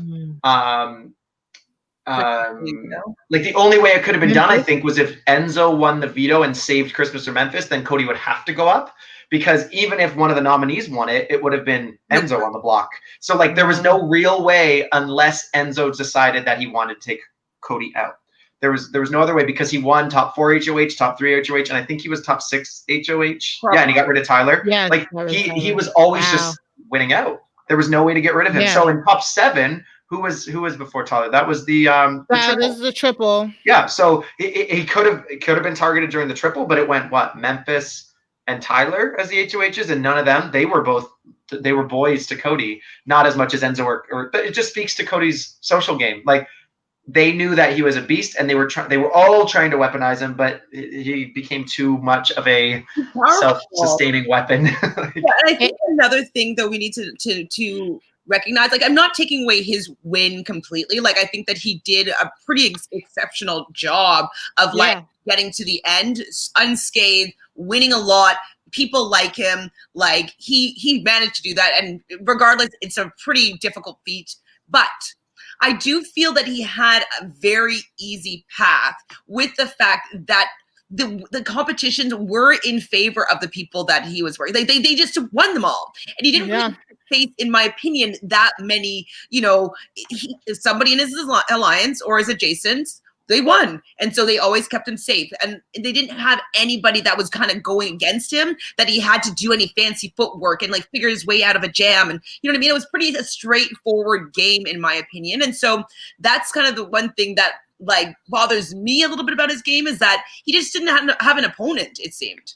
He had that easy ride because he didn't have to deal with adversity, because he was safe a lot with his 8 competition wins. Like he always won a veto or an HOH. It's like he just when a person is safe and he's already well connected, you can't go after him. So I think you would have liked to see how he fared under a bit more of a vulnerable state throughout the game, but he was never that way. And even when he just had the blind loyalty, but the committee had this unshakable loyalty to each other, at least till top 8, 7, 6 kind of thing. So it was just all of them agreeing to just stay part of this horde blob alliance. And as long as that someone else goes other than any of us, we can all make it there. And he was the best at maneuvering all the interpersonal relationships within that 6, and even on the outside of it. Power, though, because power means people will listen to you and agree with you as well. Yeah, so, he had that power a lot of the time too. He was a likable Mickey. He was a likable Mickey this season. Yeah. He did the same thing. He was part of a massive alliance that dominated all the wins, and he made it to the end, and then he won out. That he's identical to Mickey, except that he was likable. Yeah. And less of a douche. And the committee, they stuck together even though half of them didn't like each other. Like that is exceptional, I guess. But what does it say that 22, 21, 20 we had seasons where the majority of the same people kept winning the competitions? Well, that's the new school strategy right now, is like get the first HOH, makes the huge alliance, and gets all these deals made. And like, keeps himself protected usually, because usually beforehand it used to be a scary position to like make any enemies being the first head of household. But now it seems to be a power position where you get to make to be the head of this like this new big mafia group. Like, let's just stick together. We're gonna be final 8. Like just do it. Let's just do it. Let's just do that. And you just throw that in because everybody's scared to be on the outside of that because they don't want to go home. And then they can just work that way, pick off the other people on the outside, and that's just kind of what's been going on, and it's so boring. And I get that strategy, but my biggest problem is the competitions. I think the competitions really do need to get a little bit more varied. They, like earlier seasons, they need to get more varied. We haven't seen a how much do you want it. We haven't seen a counting comp. Like we need competitions that test stay or fold. Like, I love stay or fold. Like we haven't seen any of those like classic comps that require different skills. Like think about it. One of the comp that Davon won was a complete different skill than most of any of the other comps, because it was brand new. Brand new. It was dexterity. with tweezers, which is kind of funny because like a lot of these comps are very male centric. And I think that was one of the one comps that was like, oh yeah, a woman gonna win this. And we're about to pluck some stuff. So I just think that's what I want to see. I want to see a lot more variance in the competitions, just like how we pointed out in 20, they had a lot of ball-based comps. It's like, what are all these ball-based comps come from? You know what I'm saying? Like, catch ball there, catch ball here. Yeah, I think people harp on casting diversity, which is great. We need that, but we also, I really feel like we need some variance in the competitions. Mm-hmm. So Phil says, did Janelle get muzzled in the reunion? What was with Julie's lame question? Was it to avoid her going off on Nicole? What was Julie's question, if someone can remind me? I don't remember. Obviously, it was lame if no one remembers it. But yeah, Janelle said next to nothing. I know. She had, like, I watched her. She did an Instagram live with Kaser before the episode aired. And she kind of was like, oh, I have a lot of things to say, blah, blah, blah. Like, she looked at just coming in there ready to, you know, say her opinions about certain things. And she didn't really get that opportunity. And also, I don't know if you guys saw, I think you might have saw it, Mari, but Bailey had a little clip of her crying because actually I can maybe pull it up, the clip. At the finale? No, it was after the finale. There's a little bit of a clip of her crying about how things went. Yeah, how Davon won. Hold on, where is it? Okay. That I have plans to drag every single one of them. The CBS stepped in and decided to ask me another question last minute, live. So I was caught off guard, wasn't prepared. I just want to let y'all know. So, can you hear it all? So CBS, so Bailey was gonna drag everybody, but CBS asked her a different question. It caught her off guard, and it was live. So she, you know, answered the question, and that was all she got. But what was her question? Her question was the Slick Six a real alliance to you? Right. And that's when she would she kind of tried to go in when she talked about her and Davon and the connect, and then how she never trusted Danny and Tyler and all of that. Laundry, we're on the same page here. So Bailey said that she was ready to drag people, but CBS changed her question live. And I don't think that is fair. And also with the questionings, like, they have them written on a piece of paper. Why is the two of the same questions being allowed to be asked? Like, if they're looking for short, concise answers or whatnot, and like why can't they distribute? There's more than 8-9 questions to go around. Like, why did they have some repeated questions is my question. And they, because of the circumstances, you know, the pre-jurors weren't there like they normally are. You know, the Zoom thing kind of helped CBS because they just like either went to them or they didn't. Y'all see Nicole A didn't get nothing. She got dust. And during Davon's America's Favorite House Guest announcement, I was like, Nicole A, like, read the room, girl. Like, wait, girl. What happened? I missed that. So they announced Davon being America's Favorite House Guest, and you know, everybody was celebrating. Then they showed a picture of the pre-jurors, and Bailey, you could see Bailey was crying that Davon won, and Janelle was clapping, and Keisha and Kay, they were clapping and all that. But like Nicole A put a sign that said "Hi fam," and she was just waving it like this during. It was like, girl, you. I've never seen a bigger fall. I actually muted her on Twitter. I can't listen to her anymore. People says, I agree with Mari's point about Christmas. Also, some people prefer not to understand their privilege and just to continue to benefit from it. True. Thank you. J Jobs. What up? J Jobs. Laundry Day, sorry, cutting off your face, says, how is it strategy to get weak players out of the game? Most of the people put out didn't win comps or have numbers. Also, I had an issue with getting the minorities out, of course. Was that strategy or comfort? I think it was a combo. Yeah. So they saw in the earlier seasons, you know, the bigger guys would target each other. They would take one of them out. It happened in 11, right? Jeff targets, they take out, him and Russell were fighting. They made up. They took out Ronnie. Then Jeff turned and took out Russell. then they took out Jeff. Like the bigger guys, the more, you know, people who are prone to winning the comps, they adopted that shield, that meat shield strategy that we see in Survivor now. Like the bigger guys, the people who win the comps say, let's gang up, let's protect each other, let's promise that we won't take each other out, let's pick off these little weak people, and let's duke it out at the end like men. Like, I mean, you have to use the argument of that though. If you are one of the big strong people, that would be the compies. You'd be like, yeah, together, we need to protect each other, meet shield everybody else. And so I get that. I get why people keep the big players in.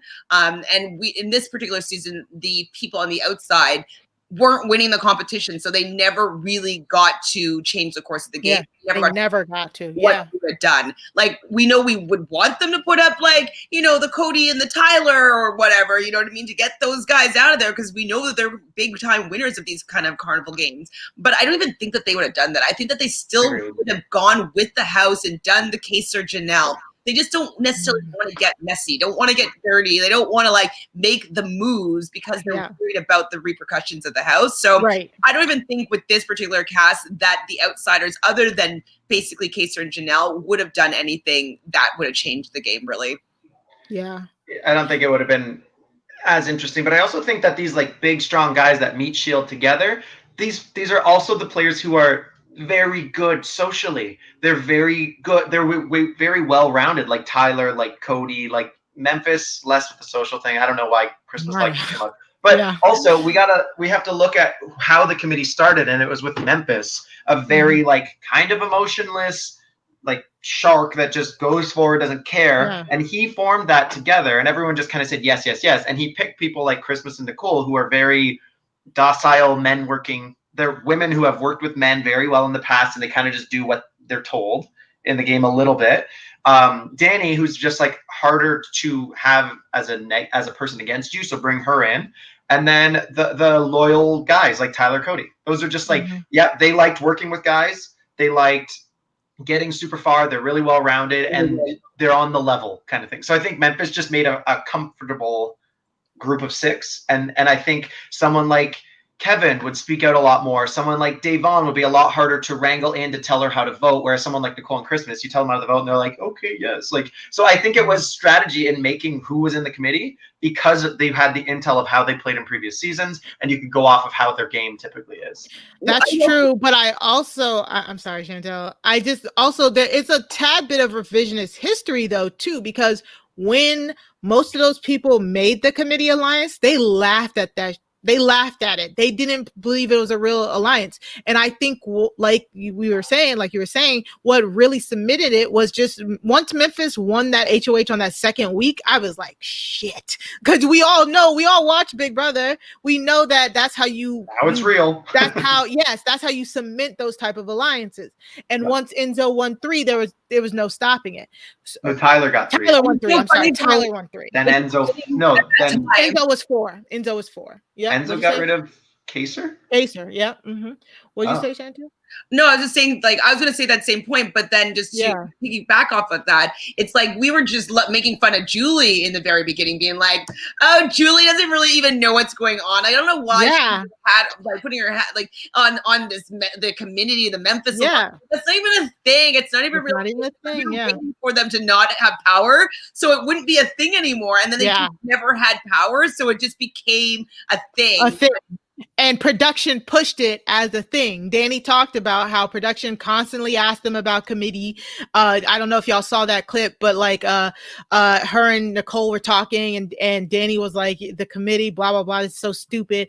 Oh, and Nicole was like, yeah, I don't know why you keep Nicole was like, yeah, I'm really loyal to Connect 4. Danny was like, Connect 4 isn't on the show, Nicole. Have you been asked about Connect 4? Nobody knows about Connect 4. She says, when I talk about Connect 4, they look at me like I'm crazy. It's all about the committee. And Danny could tell from her HOH that the committee was what even the show was pushing. Mm-hmm. So it was a concerted effort by the show, you know, again, them winning. And now they're going to go down in the history book as like one of the most winningest alliances of all time. This alliance that was supposed to be fake. So it's just it's so mildly annoying.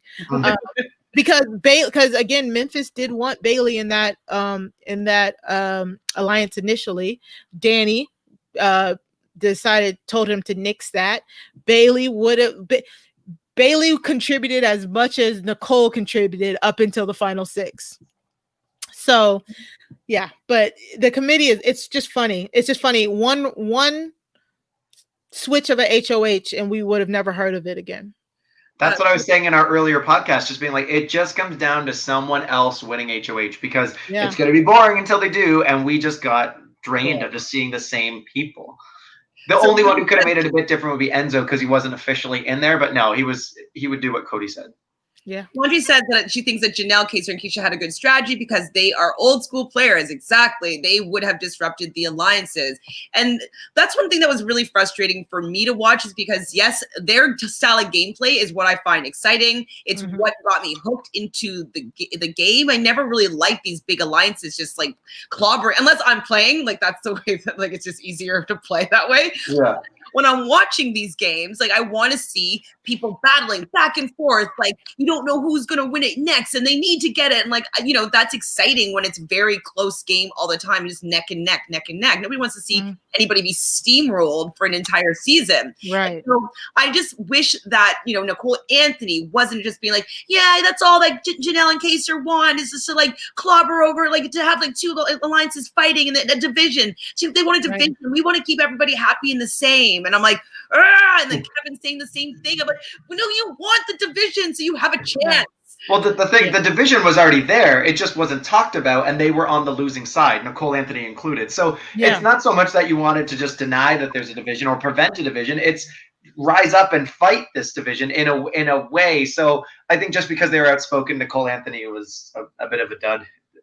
In that way. Yeah. And these alliance, like, okay, we understand the big, huge alliances, they make it to the end and stuff like that. But the difference between Big Brother, modern Big Brother, and a good example is Survivor, you have to know when to flip. Because as Survivor has showed us, if you're not at the top of the totem pole, you're on the bottom. So in these last few modern seasons, there's been nobody to realize, oh, hey, I'm at the bottom. I need to flip, really. You know what I'm saying? In a timely manner. Nobody saw what, like I brought up, like Ika in 5, when she realized, like, hey, I'm not getting my way in this big alliance. Netta and Kevin and all that, they're controlling this. I need to do something to improve my position. She got rid of Netta. She brought in some of the outsiders, and then there was a much fluid game from then on out, as opposed to just the big alliance taking people out. And that could have still happened on Danny's HOH. Yes. And Danny didn't even have to make the big move of like getting rid of Cody to make that happen. Tyler was sitting right there on a platter, and you got rid of Ian, the person who is like the second closest to you, basically. Ian, you and Nicole gave up Ian. I think for Tyler. Like the fact that Nicole had another like way out that she didn't have, and so I think that she was kind of jealous of the fact that she had an additional relationship there with Ian that would benefit her and not benefit Danny. And Danny is quite self-interested as well. And so I think that she just wanted to take away the opportunity for Nicole to have as many game pieces to maneuver for her own personal game. So I think that's why she did it. And I get that, but he was sitting next to Tyler, I know, who had already, Danny knew Tyler was coming for her. Yeah. She knew it. So you knew one person was coming for you, but you wanted to play this. Oh, it's okay, Tyler. It's okay. I know you were coming for me. You knew I was kind of coming for you. It's okay. We'll still get to the top 6. No, this is Big Brother. Take the shot. If you don't take the shot, he's going to take the shot. And that's why I think if that 1 week went differently, if Tyler went home instead of Ian, we would have got a different game, because everything after that was like a domino effect of what happened in that week, to me personally. For sure. I totally agree. So Phil says, if each of us had to choose 3 players from this season to bring back to Allstars 3 in 2037, Jesus, who would you pick, Nick? First one that comes to mind is Cody. Like, I would want to see if he could do it again. Honestly, like, So they should be wise to his game, and I would love to see if he could charm another whole household into keeping him around. I would want to see Devon again. I love her, and probably let me think. Ian again. I think he had some failure to launch this season, and I want to see him play again because I don't even really count this season. The one thing I wanted to expand back on Mari's point about when they were all on the wall and it showed all their diary rooms, like, yeah, I'm going to throw it to them. I know I'm safe with them. And it showed all of them about to drop. That was like the only real tense moment I had this season. Like, who the hell? And it was actually quite exciting. And when Danny got it, I was like, yes, like this could now actually be something of a week, because she's already talked about, they put the slice sound effects over her diary rooms and talking about who she's going to cut first and all this. And I was like, Danny's going to be the one to maybe do it. And all those powers are at play. So I was like, this is going to be a juicy week. It was, in the sense that she had to nominate 4 people. But if she wanted Tyler gone, throw Christmas up beside him. That's a guaranteed vote to keep Tyler. And you already have seen that Christmas is a pawn that will stay. So just like she should have clipped Tyler at that time. And she went against Nicole by doing it. Nicole was crying the whole week. Like she played their game, and I did not expect that from Danny. That's when I knew that there was no hope for this season as far as twists. And she could have reeled in team seasoning. Davon, Kevin was her like puppy following her around. Davon has been wanting to believe her since day one. I mean, she just got lucky that David was guilted into voting with them on that Ian vote, because all she had to do was have Nicole vote for Ian. She breaks the tie, send Tyler home. That's a big move in itself. I thought it was a lock because of that too, because they had that power. They had that power. And then, okay, so the committee's mad at you. Okay, great. But now you still have a whole bunch of people. I know how we play out, because who wins HOH next after her? Memphis. Well, she had the replay power too. She could have used it on herself instead. Yes. Sticks with the committee, uses it on Memphis the next time. Like, doesn't even make sense. Yeah. So it was just like, that's why I'm saying that. I mean, there's a whole bunch of turning points between like Janelle almost winning Tyler's HOH, Kaser almost winning Enzo's HOH, and Davon accidentally giving Christmas her HOH. But that week where somebody who was on the bottom of the totem pole had the power to completely switch up the game, that's where it could have been different. And again, she, with minimal effort on her part, because getting rid of Tyler really wouldn't have shook in as much votes as she would have thought it would have, because Cody didn't like that Tyler was kind of pulling Enzo from him. You know what I'm saying? Like it. So that's one of the weak spots of the season. That would have been the Ica restructuring moment that you alluded to, and that would have been her to make it, and it would have been her also having a power to replay in the HOH again. She could have won it again and then clipped another committee member. Like she could have declared war on them. And I think Davon using the veto on Kevin messed it up again. But again, it's because she put up targets that the committee were okay with instead of what Danny wanted. Kevin was good for her game. Ian was good for her game. Right. Tyler wasn't. So I had a bit of hope when she finally did put up Tyler in that split decision where she was like, oh man, she does not give a shit. Like she'll do what she wants. And then she folds.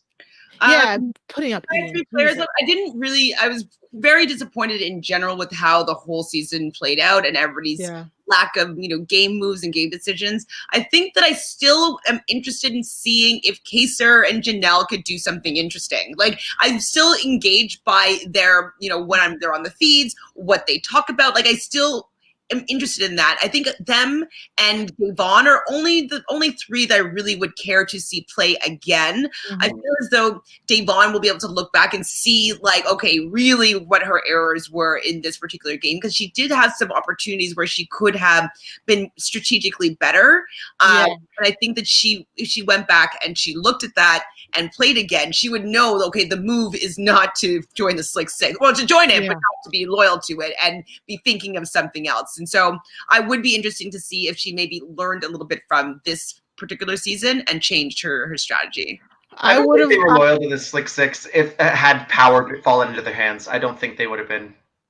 But I'm just saying that you don't turn down alliances, basically. You know what I mean? But the weird thing was the Slick Six they were the alliance. Like they were actually, at least in the beginning, it did seem like they had a solid alliance, but the whole Tyler, David Day thing and then Tyler and Danny thing fractured that thing. Cause I that Enzo, Cody, Davon, Bailey connecting, that was genuine at the start.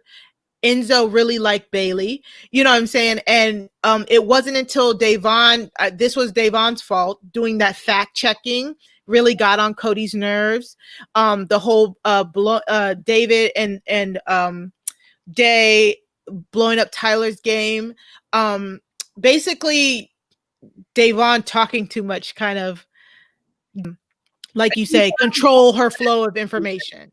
Yeah, Devon's not controllable, and I think that's what they all saw, and they're like, okay, let's make a large group, make sure she's not in it. She's in it enough to be placated, but we know we're not keeping her because Devon's very sure of her abilities and very good at the game, but she always finds herself on the wrong side of power, I feel. She doesn't recognize it quickly enough, and doesn't take any control of the game. She just allows the game to play around her, and she just lets herself kind of move. I don't really see her making decisions that are game move that ever make her move forward in the game. I feel like she just allows herself to flow, which sometimes can be a good strategy, being kind of like, go with the flow. But I think for her particular game, she needs to start making moves that will benefit her. Well, she did. She vetoed Kevin, and she knew her ally, Danny, didn't want to do it, and she didn't care. And that's the kind of player I respect and admire in this game. And there were those people with the mindset of doing it. Davon was one of the few that actually had power to be able to do it. Yeah. And that's what I respect about it. And I think we just wanted to see that Kaser HOH win. We wanted to see a Janelle win, something just to like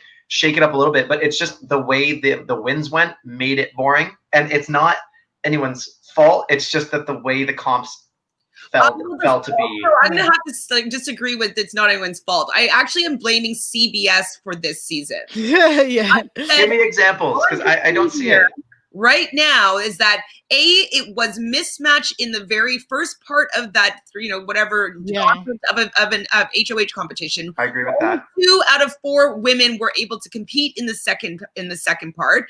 Well, I don't know why they needed to make the ball maze different. I don't know why they couldn't just allocate an extra 60 seconds so that the people can actually just get it into the hole, as opposed to like, if you don't do it in 4 minutes, you're out.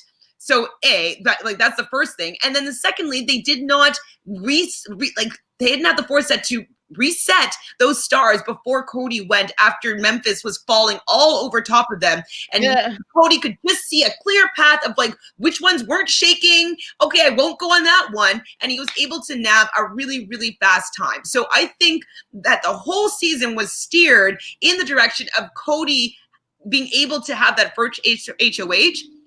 Obviously, what you do with that power is all up to him, but he was fortunate enough to have that position, and it was the most powerful in this game. And so CBS, I think, has to blame with this boring season, because they weren't very particular about how they made that first head of household go down. The premiere, what left us wanting of fairness. It wasn't that fair. And just 2 seconds. The Davon, I agree with the thing about her being flowy and her not being proactive. She was so busy being reactive. She was always trying to figure out what was going on, but by the time she figured out what was going on, people were already 3 moves ahead of her. So that was a bad point. But for my 3, I want to see Kaser come back without Janelle. I want to see Ian come back because he didn't get a chance to do much this season, and I want Bailey to come back because Bailey was playing a great game, a very good social game, and I kind of feel like she, because of the target of her and Davon, it ruined her game. But also I feel like she wanted to lay her game down for Davon, when I think she would have been in a better position if Davon had went. That's Bailey. She said that in the beginning, that she would rather, or maybe pregame, but that she would rather Davon win this game than her. And so I think that was always her objective, is to allow Davon to go further. And so, actually, I would be interested in seeing maybe if Bailey could do a good job on her own And Right. Keith on his own might be interesting as well to see if he can get the jury or whatnot. I think like those major target of the duo was never going to be helpful for either of them if they didn't have other big targets that they could be working with or big targets that people were willing to take out. Because Cody and Nicole were, as we could tell, were the bigger target than Kaiser and Janelle because they were able to stick together and make it to the final two. So Phil says that he agrees with Laundry. If Keisha had stayed over Kevin, this would have been a totally different game. And like, oh, how I dream about that being a possibility. Oh, that would have been such an interesting change of seasons. But I don't think it would have had. So different. I don't think it would have made any difference. I agree. I don't think it would have. How do you know? We would have gotten more Keisha, but other than that, she would have been gone. Well, maybe earlier than Kevin. Had more the comp wins. But like, wasn't the second competition? Didn't Nicole Anthony almost win that? Second competition was Memphis's HOH. Oh, what was it? It came down to Memphis, Day, Bailey, and Tyler. I think it was a quiz. Wasn't it just like AB or true false? Like answers? It was a quiz. Quiz. You never know. Keisha might have done that one. You know what I mean? Like, I'm just like it just would have. Like, they would have had numbers. Then Janelle wouldn't have been looking like an idiot, like campaigning to these people about Keisha and Keisha's going home, and they wouldn't have been able to start that narrative of Janelle just like running around and doing these extra like scurrying, and like it just would have taken that whole negative like Janelle is doing too much thing. It wouldn't have made that blow out of control, and they might have been able to get their way on the next vote as well. And so I just think that it would have been a very different season if Janelle and Kaiser weren't made to be fools in that first week. Laundry says, I wouldn't bring any of this season's 16 players back. I mean, they have 3 winners now. That's pretty insane. I would love to see Danielle Reyes. Yep. Evil Dick. Nope. Janelle, Rachel Riley, and Dan Giesling in the same season. That would be interesting. It would be interesting. I'm not really a big fan of Evil Dick, but you know. Yeah. Bring back Danielle from BBOTT. Oh yeah, she'd be good. J-Job says, agree with you on with all your big alliance talk, but the Rats, Memphis and Christmas, gathering info about the other side was equally more important to the success. You know what? That is true. Christmas was a rat for sure. Oh. In those first few weeks, but once Christmas had that torpedo of a HOH, she was no longer useful. Yeah. Oh. Laundry doesn't want Day to play again. She wants her to host. I wouldn't mind not hosting. Yep. I don't mind her doing the jury roundtable, even though that was always really given to Dr. Will. No, take Julie's spot. They want her to take Julie's spot. That's what she's talking about. No, I'm saying like I don't know if I want her to host. I think I want her to take the roundtable spot instead. I like the nostalgia of Julie. You know, I've been watching this every season, every summer since I was in my early 20s. Like I enjoy having Julie there, whether she's making blunders, whether silly. Like she's part of the show for me. She's synonymous with the show now. Pardon me? She's synonymous with Big Brother. Like you have to think of her. Probst, I'm not really waiting for someone to take his job because Jeff Probst, whether you like him or not, he's part of the show for me. And so I'd rather she could take Dr. Will's spot, but I think I need Julie there. She's part, like hearing her voice saying like, but first, like these are things that the tropes of Big Brother that I enjoy, and I don't want that to be gone away just because Julie's 42. Or you know what I mean? Well, I think the biggest thing for me, at least, that counts against Julie, like you said, Probst is very involved. He's synonymous with Survivor. Arissa, she's like making BB Can. That's the problem with me and Julie Chen. She hosts Big Brother, but that's all she does. She hosts Big Brother. She's not like us. She's not a big fan. She doesn't watch the feeds. Like that's the only knock against her. But other than that, I agree with everything you said. The nostalgia of it, her voice. She is Big Brother US. But like Davon lives and breathes this game. You know, like she has such a huge respect for this game, and it would be such a cool moment if Julie passed that torch to her. But it's no big deal. I don't. For me, it wouldn't be the same show. I don't know if that change would be like. It shouldn't be. Not enjoying Big Brother moving forward, right? Obviously, it's kind of like pizza. You like Big Brother. Like Big Brother's great. whether it's really bad or really good, like you're still going to eat it. So that's what Big Brother is for me. But if you're going to take away something else that I just enjoy about the nostalgia of Big Brother, it's just becoming less likable. I don't know if you watch The Challenge, Mari, but like, I always watch The Challenge, but I'm doing a rewatch right now of Road Rules, and I'm like, wow, I understand what I used to love about this show. Yeah, I'll always watch The Challenge, but it's not as great as it used to be. And I wouldn't be a new time viewer starting to watch right now that would be hooked. I'm hooked because I have a history and a bond with the progression of the show, not because of the product that's coming out right now. And so to keep on changing that for me, it wouldn't make me be a returning viewer, or it just would be something that would just take away what I enjoy about the show and make me less likely to be as a committed fan. Yep. I think a big part of this season specifically was they needed to do more from production side of view, from production side of things. They didn't have a theme. They didn't do many twists or big stuff. Yeah, the triple eviction, but that's just, let's speed up the game. It wasn't anything crazy. It was just faster Big Brother. So I want to see these big like bombs dropped on the season that make everyone scatter and panic. And I think that they just kind of wanted it to be like a pure, clean kind of season 12. Let's just go through the motions and see how things fall. They like, it didn't seem like anyone was driving the ship, and it was I wanted more twists. I realized after watching the season that I like twists. I think you said you don't really like them, Chantele, or you don't like them when you're playing. Twists when the game gets stale like this and nobody's making any game moves and not just having a big numbers game alliance, because that's not interesting. It's interesting when you see two sides that are like battling back and forth and making game moves and like strategy and people turning, and like, that's going to be more interesting than a twist that just swoops everybody out of the way and like, now you're down to the final five. Like so twists, yes, I think that they give you the excitement. That's what you want, because it's lacking in gameplay and strategy in the actual game. I don't think that the twist is what you want. I think you want the shaking things up and the action and people having to react and make moves. Conflict. I want conflict, and it seems like there wasn't that much this season. And a lot of the conflict can be imposed by the game and by the show and producers. Well, that's what we're praying. We're like, I never want twists, but we just want a twist that like allows like, Janelle to get a superpower so she can go and do something different. Like, and so for the first time, a lot of us like anti-twisters were like, twist.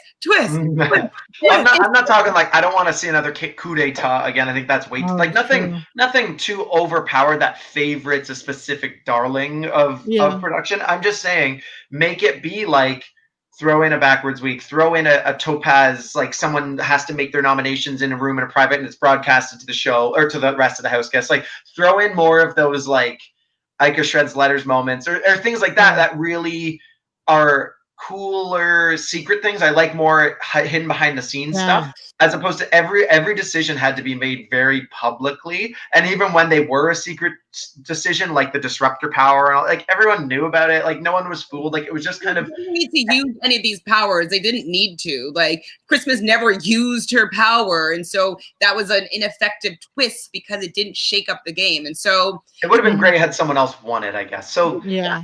I don't know. They should have done like a. They should have done like a Pandora's box would have been great this season because at least it would have been like it's their choice type of thing. You know what I'm saying? Yeah. So Jacob says, sorry, Chantele, I have to disagree. Days of reads over the 3 seasons have worsened dramatically from season to season. I do not see them improving. Well, she was pre-jury before, and then she's jury twice now after. And so I think that that's definitely an improvement. I think the fact that she didn't vote bitter in the end, even though she wanted to vote for Enzo, I think that's also an improvement in how she respects the game and how she's playing the game. And I think that with a little bit more seeing the game again, probably even communicating with Janelle and Kaser after and seeing how they actually were playing the game, I think that she might have a little bit more foresight and see like, oh, I see how I was wrong here. Let me shift this again. I think she's made very incremental, but small improvements each season, personally. Does Days reads mean her temperature check of the game at every point? Is that what J-Jobs means? Yes. I think that, okay. But that's the thing to me, though. But your reads are going to be incomplete if you're not in the power structure to get information. We can all sit here and say, Christmas's reads were better than Davon because Christmas is getting told all of the information.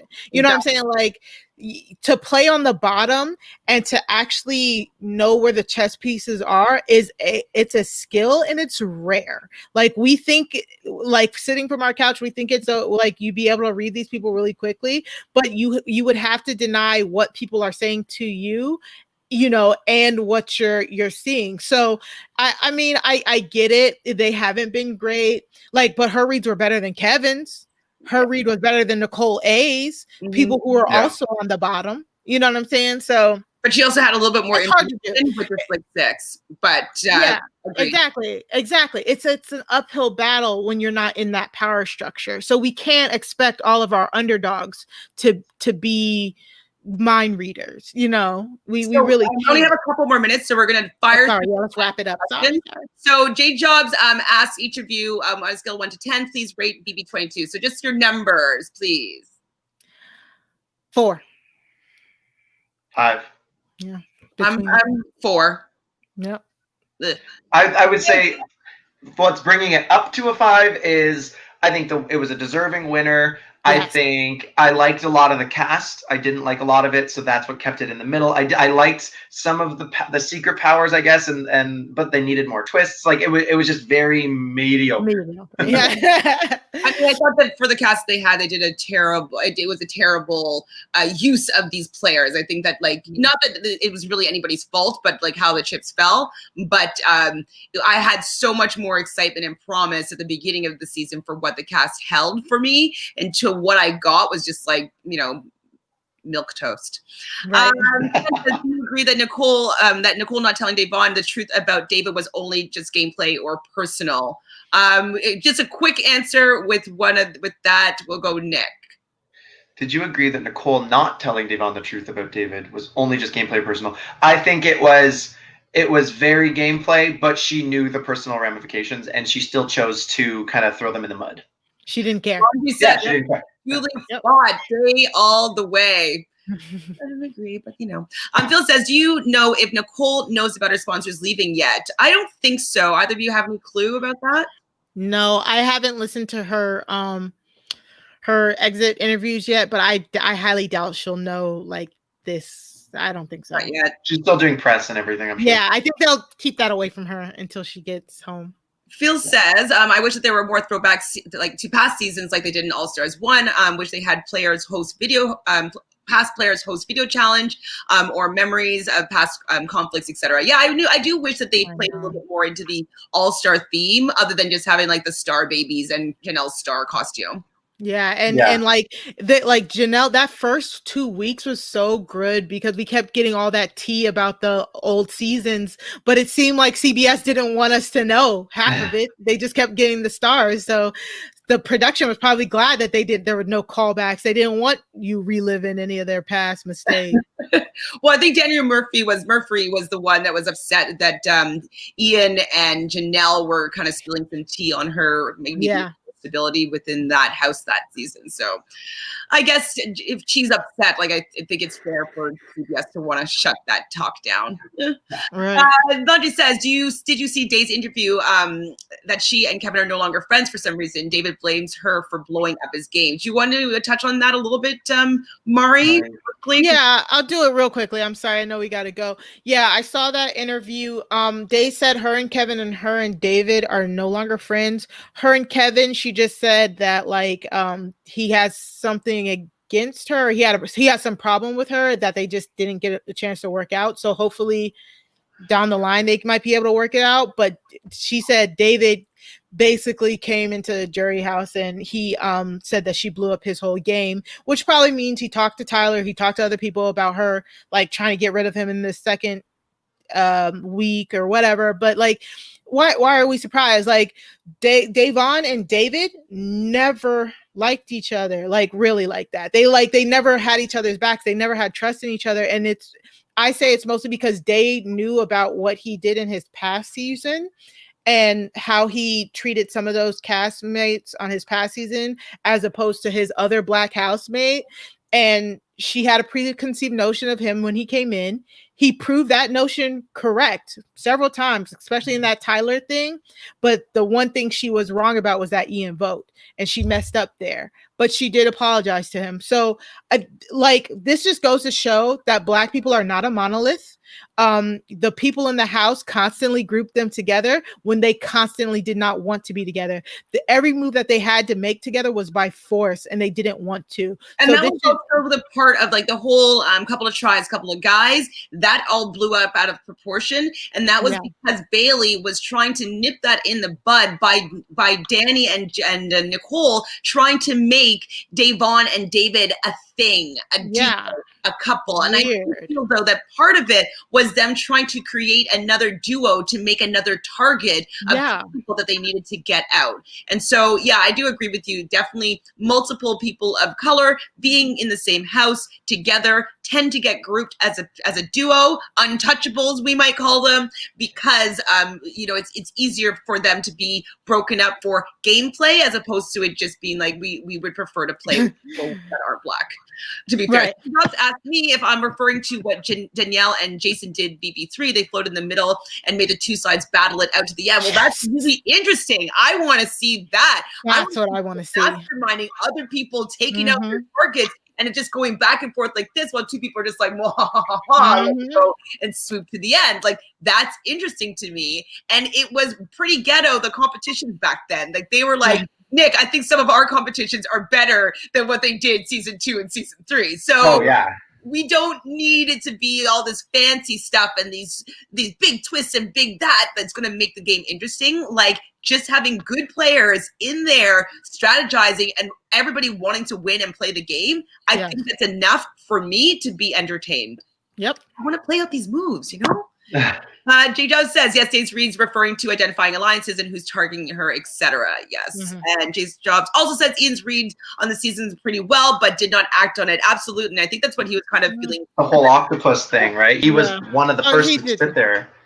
It did take a wall yeller, though. It did, but I think, though, with Ian, he was going to play a similar game that he played in his winning season, and I think that he didn't realize that the game had kind of morphed. I don't know if he was watching like seasons after his, as studying it to see that like now it's the big alliance thing, now it's and then maybe have been more influenced by the Kaser, and then not maybe be swayed into that 4 Prime alliance, and like he might have been able to take more control and not be throwing competitions early game. He might have realized the importance of having power early game as opposed to his previous season. So I wouldn't mind seeing Ian play again, because he would now have a lot more information moving forward as to like what the new school season of play is, and maybe he'd have a better shot at doing a little bit better.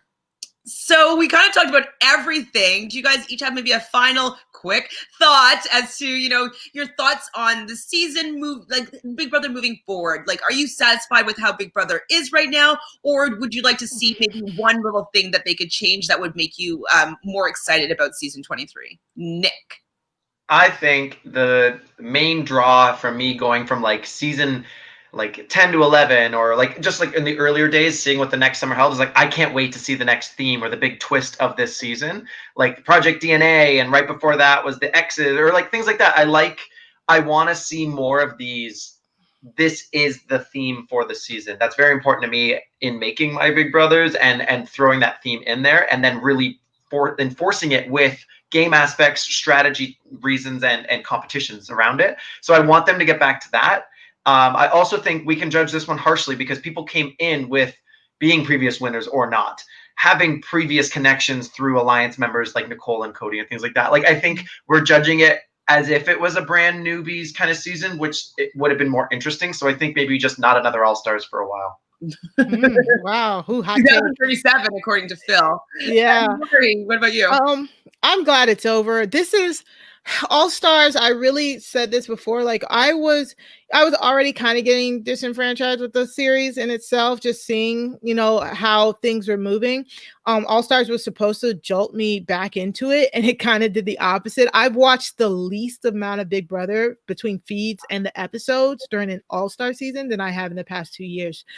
So they need to revamp this, because if it's really hard for me to say I'm excited for season 23. I've never said, normally I'm like, okay, that season's gone. I can't wait for the next season. I think I'm going to sign up. Right now, maybe it's just because I'm a day removed. I'm like, I don't know if I care. I will come back if I'm on rehab, of course. But it's just so disheartening. I fell in love with this game when I was 14, just seeing season 5 and Drew and them, and Project DNA. And it's just sad that I feel like we missed the plot. Like something's wrong. So we need a complete overhaul. I would love to see more diversity in casting. I would love to see different competitions that just range from a whole bunch of different skill sets. Like Nick said, I wouldn't mind a couple more casting plots. Like, why haven't they done season 6 over? Like, I want to see like a secret duo season again. Yeah. That'd be so Chantel and I talk about that all the time. Yeah. We're gonna do secret duo season. Exactly. It's like, because that's kind of what we got for Big Brother All-Stars. The only difference is some people weren't secret weren't duos, so it's like do a secret duos or something like that. But it's just like something really needs to change, because it's getting hard to watch. For maybe it's just for me as a woman of color, as a Black woman, but it's starting to really affect people emotionally, because we don't want to keep seeing this on TV. You know what I'm saying? So watching was like, my heart started hurting too much, and I just was like, I can't be having this fight with a TV screen about social injustices. And so totally feeling you here that it became too painful to watch and too tiring and disheartening, and just like I can't be rooting for this because I know that she's not gonna, you know what I mean? It was just like, it was too much. And so I totally agree with like not having the same excitement that I used to have for Big Brother. Like every year it's going to get better. Every year it's going to get better. It's going to get better. It's going to get better. And so I agree 100%. That'd be really fun to have those full season long twists, not bringing back returning players, hiding in boxes, giving them, making them coaches. Like that's not what I want. I want fresh players in a new twist of the game. Yes. I also feel that the producers needs to get their hand out of the storylines. I think that they are so involved with crafting a really good story arc that they take away from what's actually going on. I mean, one of the reasons why I watch the live feeds is because I don't feel that the stories that CBS tells is actually reflective of what's going on in the house. And I find the real story more interesting. So I only really watch the episodes for the diary rooms and just see how the comp actually, plays out. But to me, the story that they tell, it's usually less compelling. It's usually not really what's going on, and I usually don't care about it. And so I wish that a little bit more of the authenticity and the live feed aspect of Big Brother, like the people watching you, was more what they allowed to be shown on the episodes.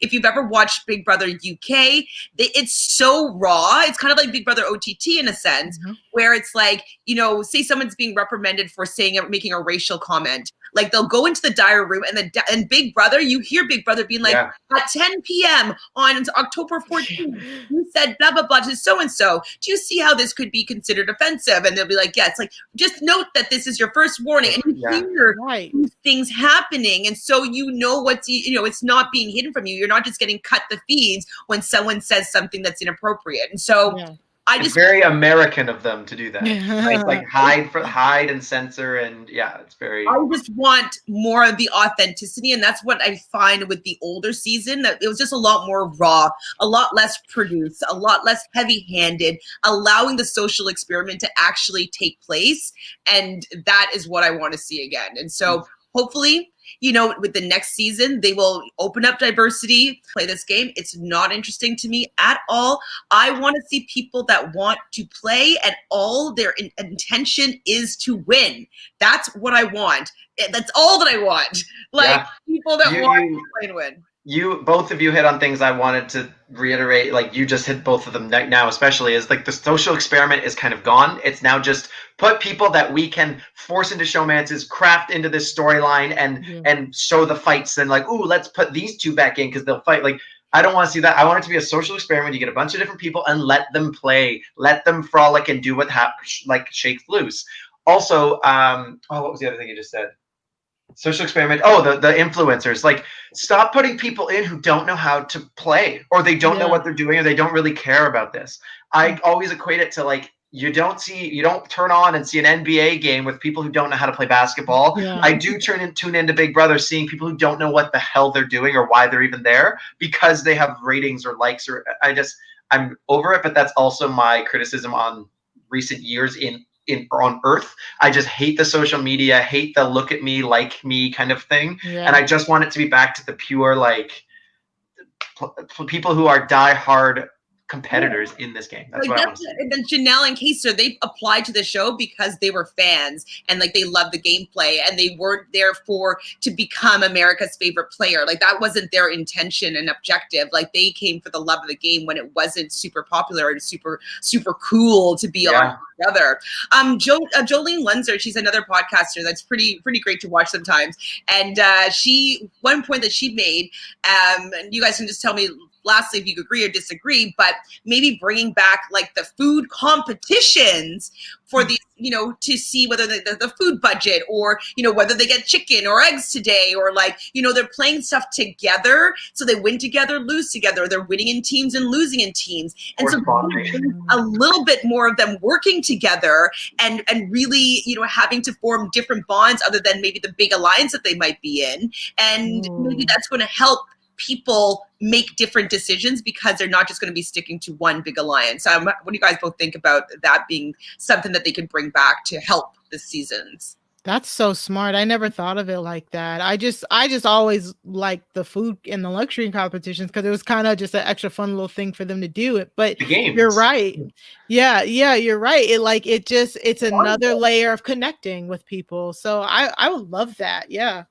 It'll let people who are hiding under the radar have to prove them that they are there to compete because they want to eat and shower for the week. So they're going to show that they are compies, and it's gonna just basically put a lot more early game testing behind people, so you can make more informed decisions about who you want to drag along when it comes time to voting people out, as opposed to just, oh yeah, they're good, I'm going to keep them. Well, now it's proving, are you good or are you not? And I like that a lot. I never thought of that. Yeah.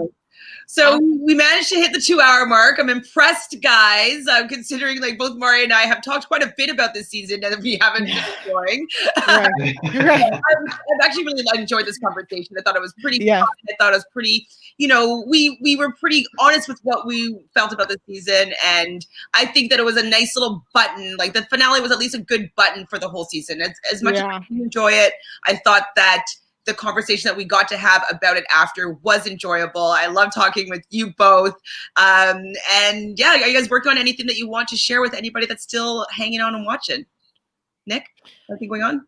No, nothing really. Playing lots of video games and doing my thing until hopefully BB Can comes out. Yeah, I'm watching Bachelorette and Amazing Race and then trying to figure out what I'm about to binge next. I might do what you do, might get on that Road Rules kick or something like that. Right now, I'm just watching random shows on Netflix. Queen's Gambit is good. Watch it, guys, if you haven't. So it's just I'm just trying to fill up my time now that Big Brother is done, you know, and hopefully you can catch me over on Rob Has a Podcast, talking about other stuff. Other than that, thank you so much for having me back on. Always. You know, I'm still talking about Amazing Race and The Bachelorette right now, doing the Road Rules rewatch of season 1. So if you want to hop on that, we're only on we're doing 3 episodes at a time because they're 20-minute episodes each. 20 minutes, wow. About game and people getting along or not getting along. It's very refreshing to watch, to be honest. Wow. So, Mari, if you are interested, I could also link you to a season that Chantele and I made on YouTube of Big Brother. Yeah, 11 episodes. It's a really good season. You have a whole Big Brother season ahead of you if you want it. Send it to me. Okay, yeah. Well, oh my God, that'd be so cool to hear you talk about it or like talk about it. Yes. Okay. Yeah. Awesome. Done. That's gonna happen for sure. Also watching, please make sure you I can't even talk. Subscribe right down over there. We love having you in the chats. We love hanging out with you guys. It's been super fun. It's been what's made any time coming on live to talk about Big Brother enjoyable. It's also having the people in the chat room. So thanks for everybody for participating with Reality Realness with 3 S's, helping us grow. We're over 400 subscribers. We're getting on our way to 1,000. It's happening, and it's all because of you and you. So thanks, everybody. Love y'all. See you soon. See you next summer. Bye.